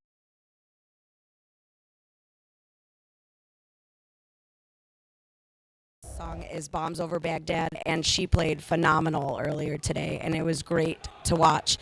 Alicia with Bad Girls by MIA. We have Lilia with Unstoppable by Sia, and Patrick by Killing in the Name, and of course, Mr. Vito Bonsante Toe, AC/DC Back in Black. Can the Butchers, they're wearing black today, so can the Butchers sweep today and win the first place in the South? We'll see. It's really heating up, and I feel like the Butchers and the Jacks are peaking right at the right time. Back to you, Mike. Thank you so much, Carm. Another very well done segment. Man, she got us good. You kind of played yourself there, Andy. You know, as long as people are talking about me, good or bad, I'm into it. Great segment there by Carm. Dave Silvani, wide left. Put him in the middle of the court. He struggled at times uncharacteristically. Thank you, ladies. Thank you. Is that Edwin Diaz? Is that the closer? On the Dodgers now? Yeah, it used to be the Mets, yeah. Yeah, on the Dodgers. You see him bring out the live trumpet? Yeah, he copied William Contreras' walkout song. Good for him. And he got famous for it. Yeah, well, it's way better when he does it. Yeah, if you like teams that haven't won a World Series since 1986. Oh, the Dodgers? Talking about the Mets. Oh, he got right. popular for that when he was on the Mets. I know what happened, but he's on the Dodgers and now. And then he broke his leg celebrating during the WBC. Oh, fun. Fun. Good for him.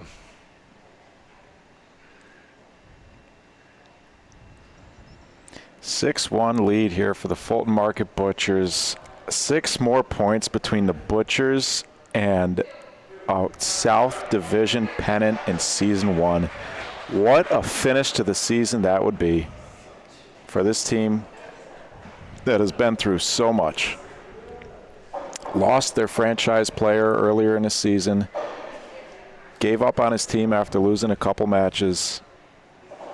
Now here they are, playing through it with a chance to win their division and earn a bye in the playoffs. What do I always say, Mike?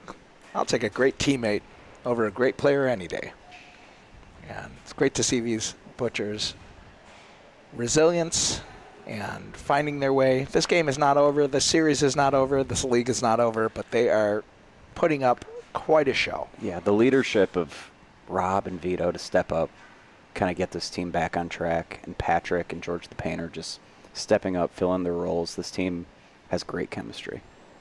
Yeah, the job that Vito's done as the player manager for the Butchers in coordination with their owner, Andy Bonillo, out there in Virginia.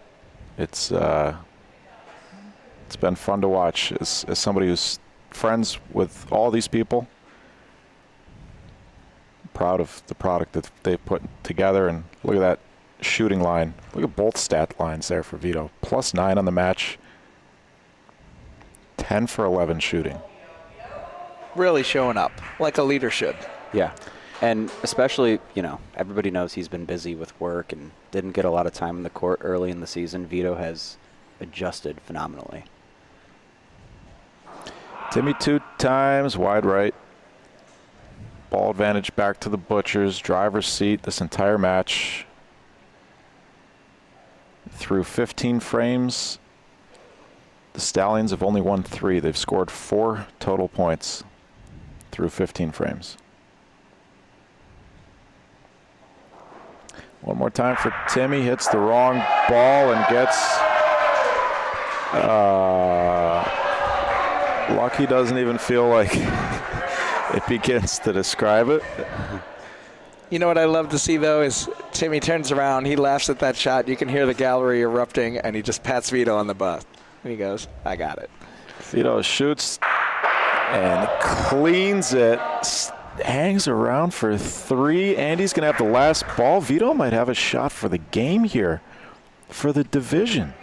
just putting on a show here. Up and down, left and right, shooting, sticking, pointing. Not much more you can ask out of a player. Timmy's got a decision to make. He might put one deep and try and just give up one. Thornberry, designated captain for the game, instructing Timmy to put one deep behind Paulino, I believe. Seems like a good time for a timeout. Yeah, this ain't deep. He's putting Paulino in play. Oh, my goodness. Right on Paulino. That could save their season. And Veto Monsante's got a ball in his hand. No timeout necessary. Vito's this gonna guy's shoot. the most Folks, excited shooter.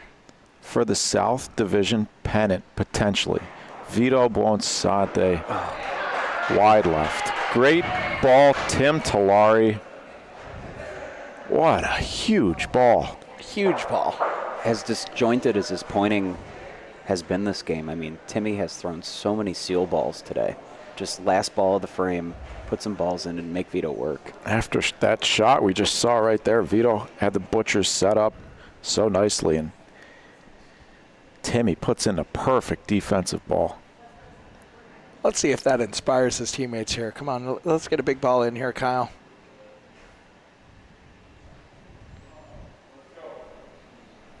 That's not a terrible ball. But with Lauren McDermott down there, It's probably going to cost you a couple.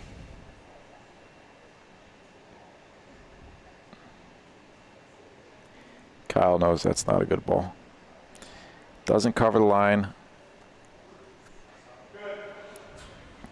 Doesn't really challenge Lauren much. Now they're in a tough spot.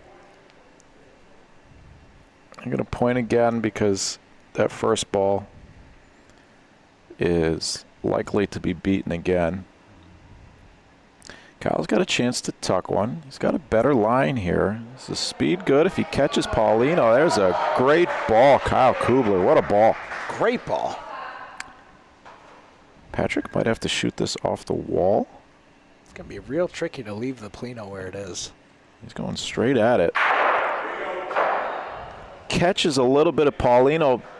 Stallions end up with the point on the backboard here, and they're back in the driver's seat. A little bit of momentum here for the Stallions. Great ball, Kyle Kubler. And if you've ever seen a horse driving, you should be afraid. Looks like we got a substitution here, too. Joe's back in for Dave Silvani. Wow. Silvani 2 for 3 in his appearance today as Lauren McDermott just parks one on Paulino 75 feet down the court. You think these Butchers don't want to win the South? And Joe's coming in like, oh, sub me in right before a nut point on the back wall.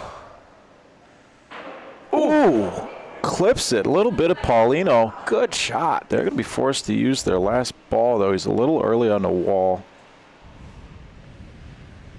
Now he's got to close in with this last one. He can be a little bit aggressive here. His ball out there on the left isn't a terrible defensive ball. He's going to leave this one in front. Covering the line. Joe's going to like the fact that that covers the line. And I feel for Joe. I know exactly how that feels, having all that room, just leaving it short. I'm going to have a hard time falling asleep tonight.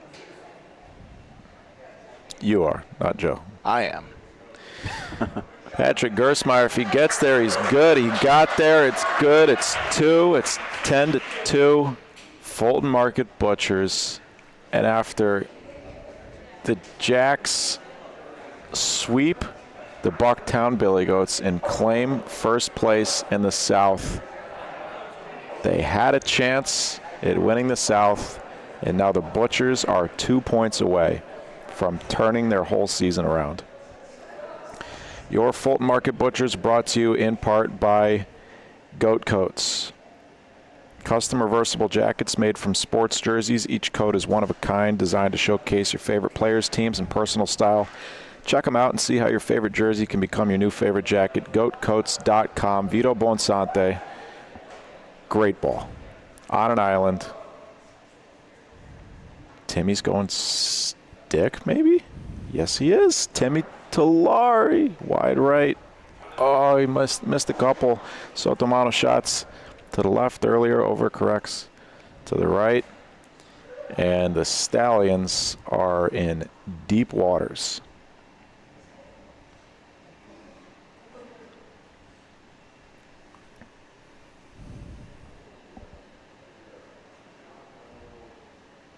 Short. 3 balls to 1 here for Veto. Taking a deep breath on the catwalk. Preparing himself to potentially roll a clinching ball. This one is gone. 3 balls back. Veto Bonsante, a chance to clinch the South Division pennant for the Fulton Market Butchers. After an up and down season. Another great ball by Tim. It's not that great. Vito's got a big target here. 4th ball first, This is Timmy.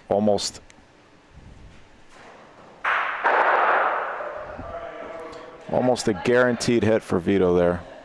And this is a walk-off here. I don't see any way Veto doesn't tuck 2 balls in. You think? He's only got 25 feet. I don't know. There's no chance.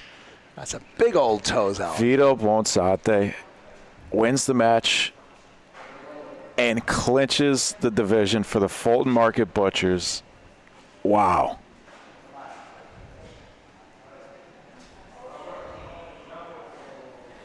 Oh. 13 for 16 pointing performance from Warren McDermott. Veto, what the heck is that? Just one. Walk it back, folks. We got more bocce.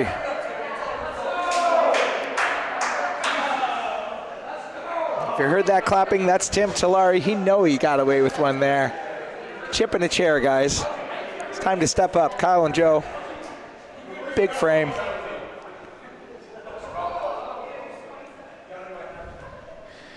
Okay. I'm lost for words. Yeah. I mean, that is. He could have closed his eyes. That is just a brain fart. If he just threw at the wall with the same speed, he would have been right on the Plano. I mean, so much room there. And what 20 feet. composure here from McD to 15 follow feet? that up. Maybe only 10 feet. Well, that's Vito knows it. a radius, Mike. Vito knows it. He's laughing. He's cracking up over here. Joe Blumenshine sticks one. Paulino to the backboard with the Butchers ball. Butchers maintain ball advantage. Well, they actually ball advantage swings back to them. I can't get over that last roll. Well, I wish I had the a chance to win the Butchers division fans and blew it. So I know Butchers fans would love for me to move on, but what was that? I think it's worth talking about. What was that? Walk off the game. Walk off the season. You know, the 1 seed. To have back-to-back All-Star performances and then the division on the line with a 20-foot circle, we need to talk about it. Yeah. I'm not kidding. He could have closed his eyes and easily beaten it. Still with a chance here. The Fulton Market Butchers swing and a miss. All right, guys. I'm all in on the Stallions here, man. I want to see a comeback. I want to see a Game 3.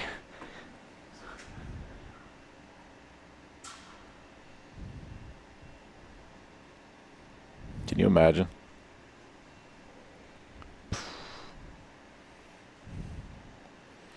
Lauren McDermott, 75 feet down the court. It's going to be a little wide right, but this is a great defensive ball. It's a very good defensive ball. Now I'd love to see Patrick put one into the wall here to either cover up that side or give themselves a chance to steal this point. How about Patrick only having taken 2 shots this match? Must be nice. Really nice. Really nice ball. Now, if you're the Stallions here, you cannot be short. You need this ball in the corner. You need to make contact with yours. Do not throw it too hard, but don't be short. I don't care if the ball burns off the back wall. Get it back there. give yourself a chance. Put 3 up. Have Veto wondering why he didn't lock up the division last ball. And here's a good chance for Kyle. You got to have at least 4 here. You got to score at least 2. What a down ball. 11-2. Great ball. Like you said, you can't be short. Huge ball there for Kyle Kubler. A little more delicate than I would have liked, but excellent execution there by Kyle Kubler. This is all about the line for Joe. This ball should be rolled to be about 3-4 feet long. This is exactly what he did, and it's going to touch their balls. Does it sit for 3 on the backboard? Oh, look at that thing roll back in. 3 times for the Highwood Stallions, 11-5 ball game. And that's exactly what I was going to say. That's why you can't be short, is these balls will roll back in that corner of the court. Sure. If you touch anything, it's coming back in off that back wall. Great ball by Joe. What a close by Kyle and Joe there, knowing that they've been gifted an extra frame, our favorite type of bocce, bonus bocce. Their game was over, and now Tim Tillari has a Plino. Vito's shooting us a look from the court. He knows. I mean, it doesn't matter how easy. Stallions are brought to you in part by WG Pizzas in Lakeview. It comes from the team behind Alex's Washington Gardens in Highwood, a longtime North Shore favorite for tavern-style pizza. WG focuses on those same ultra crispy pies made with house-made dough and the original Scornavaco family sauce. Visit WGPizzas.com to have pizza delivered to you today. Scornavacos Loco, I say. Vito electing to roll on this. He's been so good on the wall today shooting. This is short. This is short. 11-5. Immediately goes for another ball. Not even thinking about shooting this ball out. Good adjust, though. Vito right between, a couple inches long. 2-ball advantage for Tim Tillari.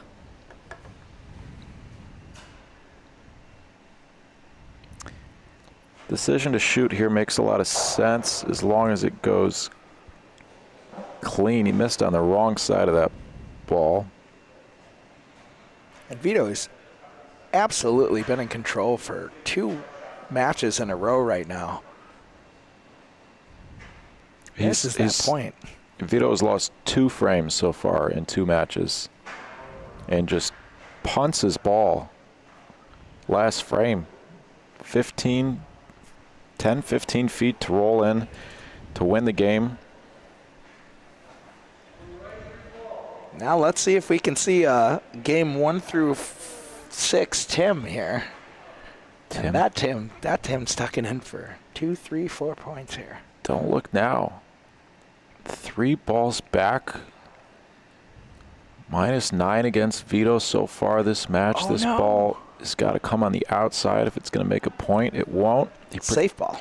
Protects the line a little bit. Steve's showing him where he's got to get to. Bagging him to get it in there. What an opportunity for the Stallions here in these last 2 frames. This ball is not short. Oh, no. Is he going to sell it? Oh, brother. Still 1. I believe it's this ball on the left that's in. Is he going safe or is he getting greedy? Well, yeah. Now if he rolls the same line and he sits on Vito's back ball, he could have 3. This looks pretty safe, though. I don't know, Andy. Does this catch the Butcher's back ball? 2 times. Timmy, 2 tart.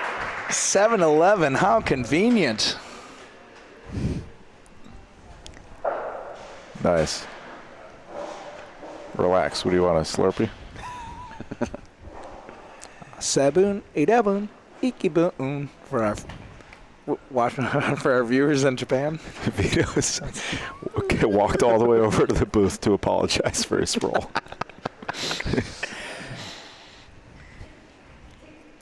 Below 50% shooting and rolling for the Highwood Stallions. Very uncharacteristic performance. Oh, come on. And they're putting the pressure on now. Let's put the pressure on. They got a taste there. You give a Stallion an apple, and they're ready to run. Dangle the carrot. Patrick Gersmeyer gets it solid. Do the Butchers hang around? Yes, they do. Gersmeyer's 3 for 4 shooting, only his 4th shot in 2 games.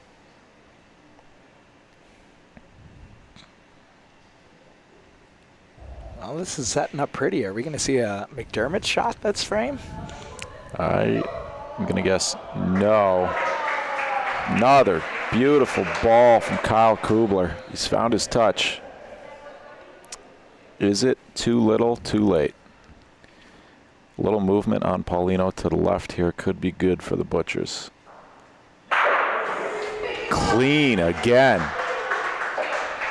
Look at the consistency there. 2 Stallions balls in the exact same place on the backboard. Both the Patrick balls, exact same place on the left side board. That's somebody who's locked in. Joe Blumenshine. First ball of the frame for Joe is up front. Does he force McD to shoot? No, he doesn't. Not quite. Not an easy point. She's got to come cross court. She has to cross the spine, but not too early. About 4 or 5 feet out to the left of Paulino for Lauren to point in. This line looks good. The speed looks good. Perfect ball. Lauren McDermott, 15 for 19 on the day so far. 80%. She's going to hate it, but if this ball doesn't work out for the Stallions, she's coming in the booth and we're going to make her talk. Timmy asks if Joe can see Plano.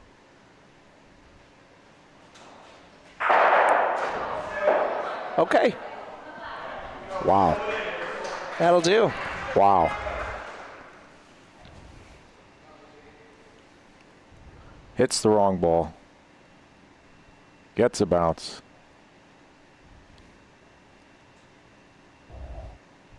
Potential game winner here. Lauren McDermott releases the ball for the South Division pennant. This ball is short and to the left. And the Stallions are still alive and now are within striking distance of winning the game. Come on. Is this possible? Are we seeing this? All right, Vito's not laughing anymore. And guys, get it to the wall there. Fighting over the spine. I was talking about that earlier. Just, doesn't have to be pretty. Just get it over the wall. Some of these points, man, they just got to take a deep breath and execute. Multiple opportunities now to win the game. Let's see if Timmy keeps the pressure on here. Interesting line. Whatever works, Timmy. This is a great line because it puts Timmy on the pro side. It's much harder to approach this ball from the wall side or from straight on than it is cross court. Veto now has to go. He has to be very precise with his line now. It's got to stay straight for him. It's fading into Timmy's ball. Worst possible result.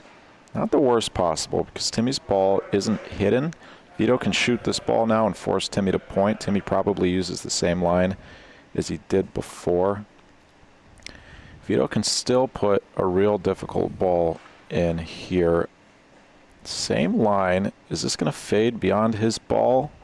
No, it's not. It's short. 3 balls to 1. Tim Talari. It's timeout for the Butchers. Yeah, Rob is going to try to get a handle on these guys. I mean, multiple opportunities here to close out. You know, the Butchers are used to handling meat that's already dead, you know? So they probably took one for granted here. The Butchers need to sweep this match to claim the division. If the Stallions come back and win this, the Butchers don't win the South, and the Jacks win. They were up 11-2. Veto had 15 feet, a 15-foot radius, so he had 20, 30 feet to roll in. He had half a court. And he missed it, and this ball's gone. Timmy's going to have 4 balls back and a chance to win the game. Unbelievable. Unbelievable. It's not believable, guys. That's what I'm saying. It's not. It's not at all.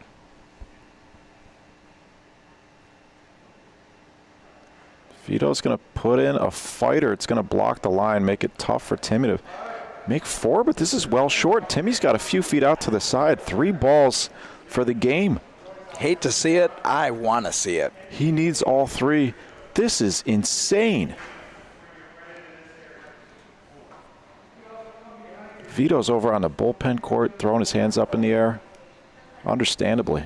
Now, if we can see, like I said, match 1 through 6 Timmy right now, it's going to be a game 3, folks.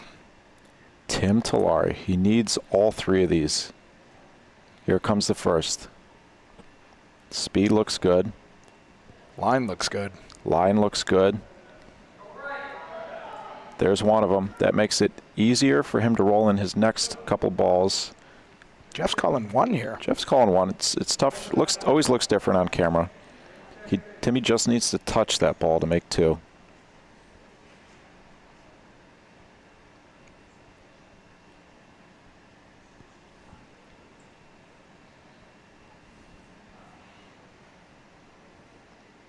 This is going to miss. Oh, no, it doesn't. It clips the side and comes around for 3. Wow. And Tim Tillari. No way. Fulton Market Butchers were down 11-2 with 25 feet to win the game, sweep the match, and clinch the South Division. If Timmy can put in a 4th point here, the Butchers' hopes of winning the pennant are gone. He gave it a chance. He's got to... Oh, he took 1 point away. We're going 11-11.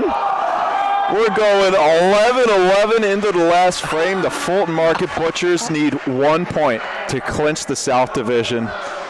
Final frame. That's a great shot of their bench there. All of them with their hands clasped together, looking up to the heavens. 11-11 ball game. Timmy's over here trying to get fresh with Veto, and he's not having it. It's not funny anymore. Kyle Kubler, can he put in a death ball?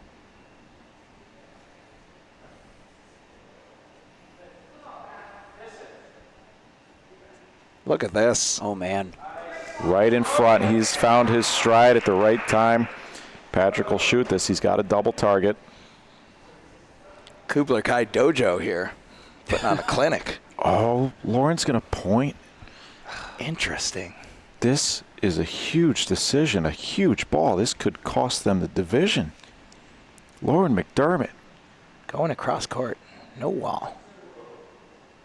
Is it going to make it? I think it might. I don't know. No good. The Stallions, ball advantage. They should shoot this now. The Butchers have completely abandoned their strategy here. I mean, they've just completely stopped shooting. You're going to have, so you have Patrick. Patrick is a bullet in the chamber as a shooter. He's pointing 5 for 15 by not having him shoot a ball that should be shot. Now you're forcing him to maybe point, which he's doing at 33% today. Oh, we're going to measure. I don't think this one's in either. Just refusing to go on the wall, pushing it across the crown. Oh, no. All right. That ball is in. Stallions just need to touch their ball on the wall side here, and the Butchers might have to take a shot at Paulino. No mercy.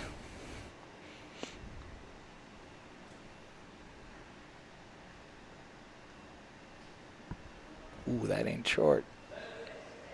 Ball's got a shot if it stops, but it doesn't. It's gone. He missed his line, missed his ball. Got a hero ball for the call-up. Joe Blumenshine, called up from the practice squad, his first start of his career, only his 2nd time ever seeing action on the court in the CBL today. This ball is short. You cannot be short here. Get into the wall. So much, I mean. All of that energy, and we're seeing a collapse here by the Stallions.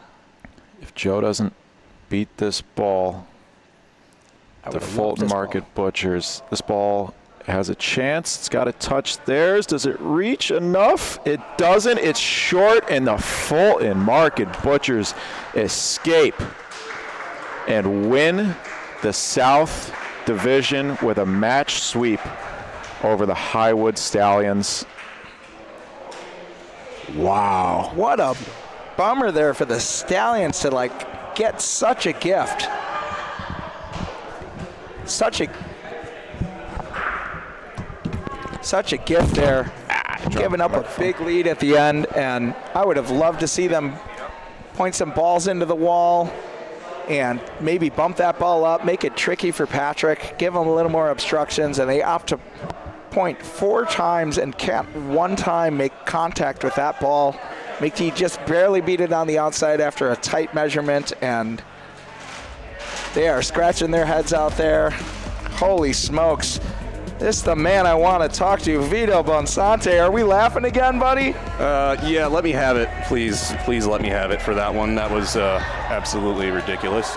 Timmy, it's not saying that he did anything wrong, but he kind of just stepped in front of me. He was like, good game. He kind of did the little good game curse, and I just left it short and made it fun for us all. Veto, it wasn't just Timmy here. Our lead broadcaster and the commissioner of the league said the Fulton Market Butchers have won the division here. And hold on a minute. That's okay for the announcer's curse. Also, there's a lot of things working against me there, but I felt other than that, I played. I don't think you can blame that one on the announcer's curse. No, 20 feet short. No, I'm not. I think take that out of the game, and I thought I played a pretty darn good game. Well, Veto, a real roller coaster of a season, to say the least, for the Fulton Market Butchers. The lowest of the lows, and now a South Division pennant. Where was your headspace at as player manager of this team during those low times, those stressful times? I had to dig pretty deep as far as mentally, and just kind of coming up with a strategy to keep us our spirits up. And if you kind of noticed after about week 2, we kind of told the team that I wanted to really change up, the vibe, and just just worry about having fun and playing the game that we know how to play, and not worrying about all the other outside noise and all the other stuff that comes in, into it. And, this is a new thing for all of us. A lot of players are familiar with playing in big games and being on TV. But this is just kind of a different thing, different format. I think we're all just kind of getting used to it a little bit, and I feel like we're getting into that stage where people are starting to come into their own and stuff like that. So, yeah, very well said, Veto.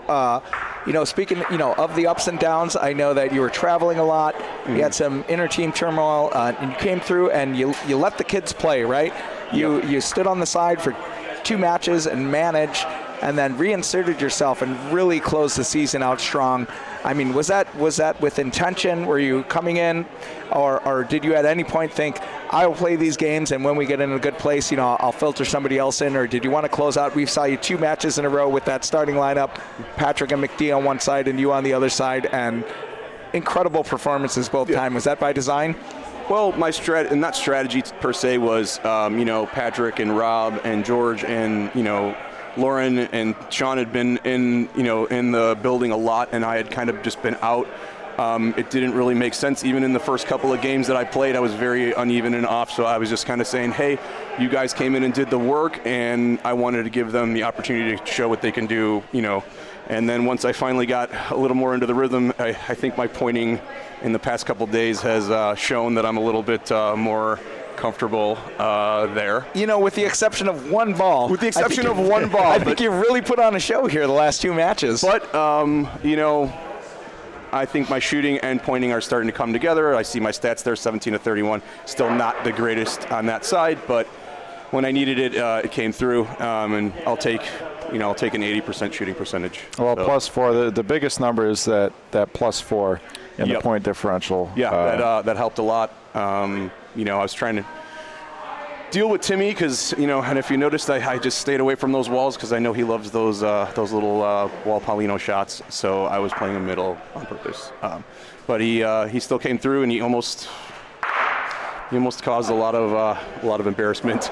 Yeah, with if he would have beat me in that last round. And I think you pointed really well, and I think Timmy, a lot of frames, we didn't see the Timmy that we've seen in the first 6 matches or so, but his last ball was giving you a lot of trouble, but you shot near perfect that game. You shot very excellent. And let's talk about Lauren McDermott on the other side, coming through with a, we've seen her point very well and then kind of fall into a little hole that she works herself out of, or the match will be over. Here, 2 games in a row, pointing excellent, staying in the green, and closing it out with this big frame on the wall. How do you like Lauren as a teammate? Well, we played together very well. The plan was, always for me and her to play on that one side, but, things changed. And as far as you see her percentage-wise, she's up there on the list for, best pointers in the league. Even with her performance in the game before, I still said no matter what, she's coming back out because it's not something that'll continue for her. She'll always get back to it. So there was no question that we were just going to start the same lineup again. Outcomes in this game are very weird. Sometimes you can play good and lose, and sometimes you can play bad and win. So you just don't know.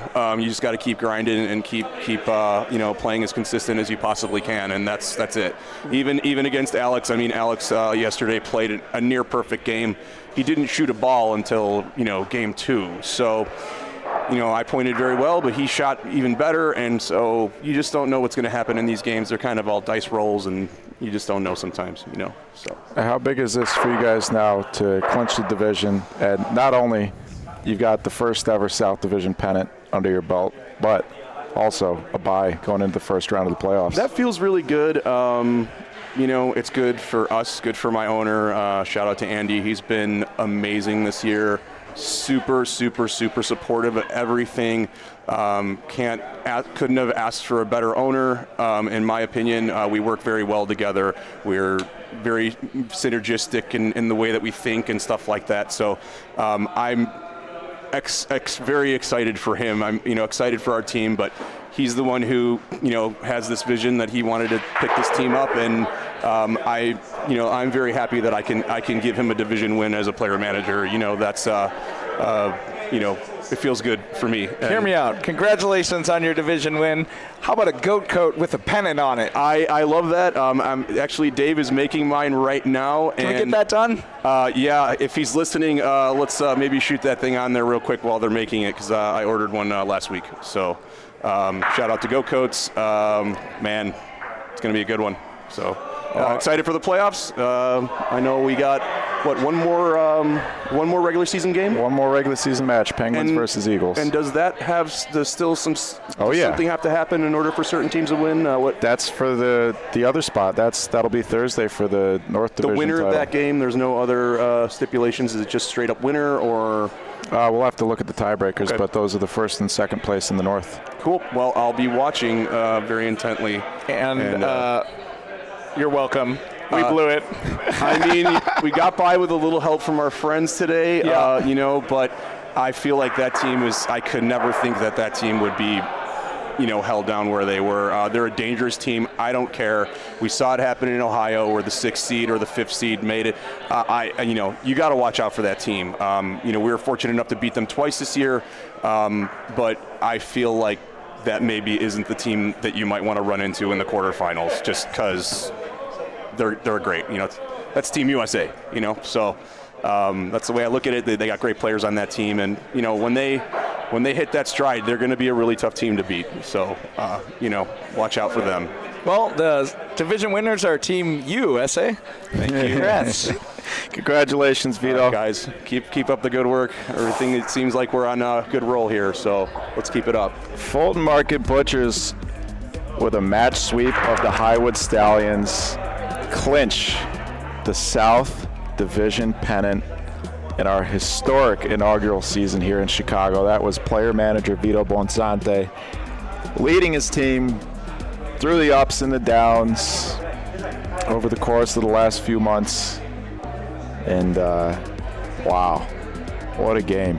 And what a charge by the Stallions to put that one at 11-11. They had a chance to close that out. And I wanted it, man. I just wanted to, I love a game 3, but my second favorite is a 12-11 finish. And I'm proud of Veto, and I'm happy for the Fulton Market Butchers for doing their job, coming out here and taking that division. Really good stuff.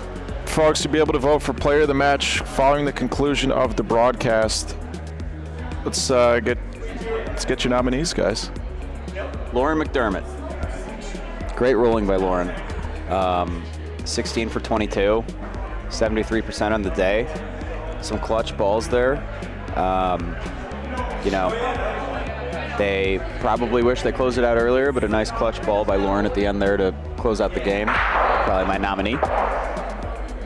Well, I'm going to go with our boy, Vito Bonsante, captaining the ship, taking on a lot of pressure this season and closing out really strong. Nice 12 for 15, 80% shooting performance.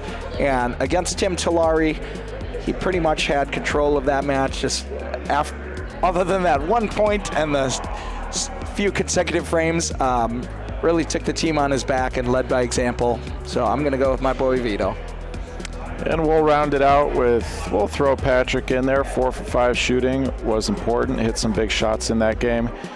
And I'm going to throw a bone to Kyle Kubler here. Yeah, I was about to say, timely rolling from Kyle. Very timely. Really, he was the spark behind that. What is that? 9 in a row, 4-frame comeback attempt for the Highwood Stallions. You'll be able to vote for the player of the match right there. ChicagoBocceLeague.com. Scan that QR code. You can vote already for Week 6's players of the matches. Congratulations to the Beverly Jacks for a match sweep. So close. 1 point. They were 1 point from clinching the South. The Fulton Market Butchers, what a story, what a season. And they will have a week and a half off, and they will await the winner of the 3 seed versus the 6 seed. We have yet to find out who that's going to be. We'll find all that out on Thursday with our final regular season match of season 1. It'll be the Elmwood Park Eagles versus the Park Ridge Penguins.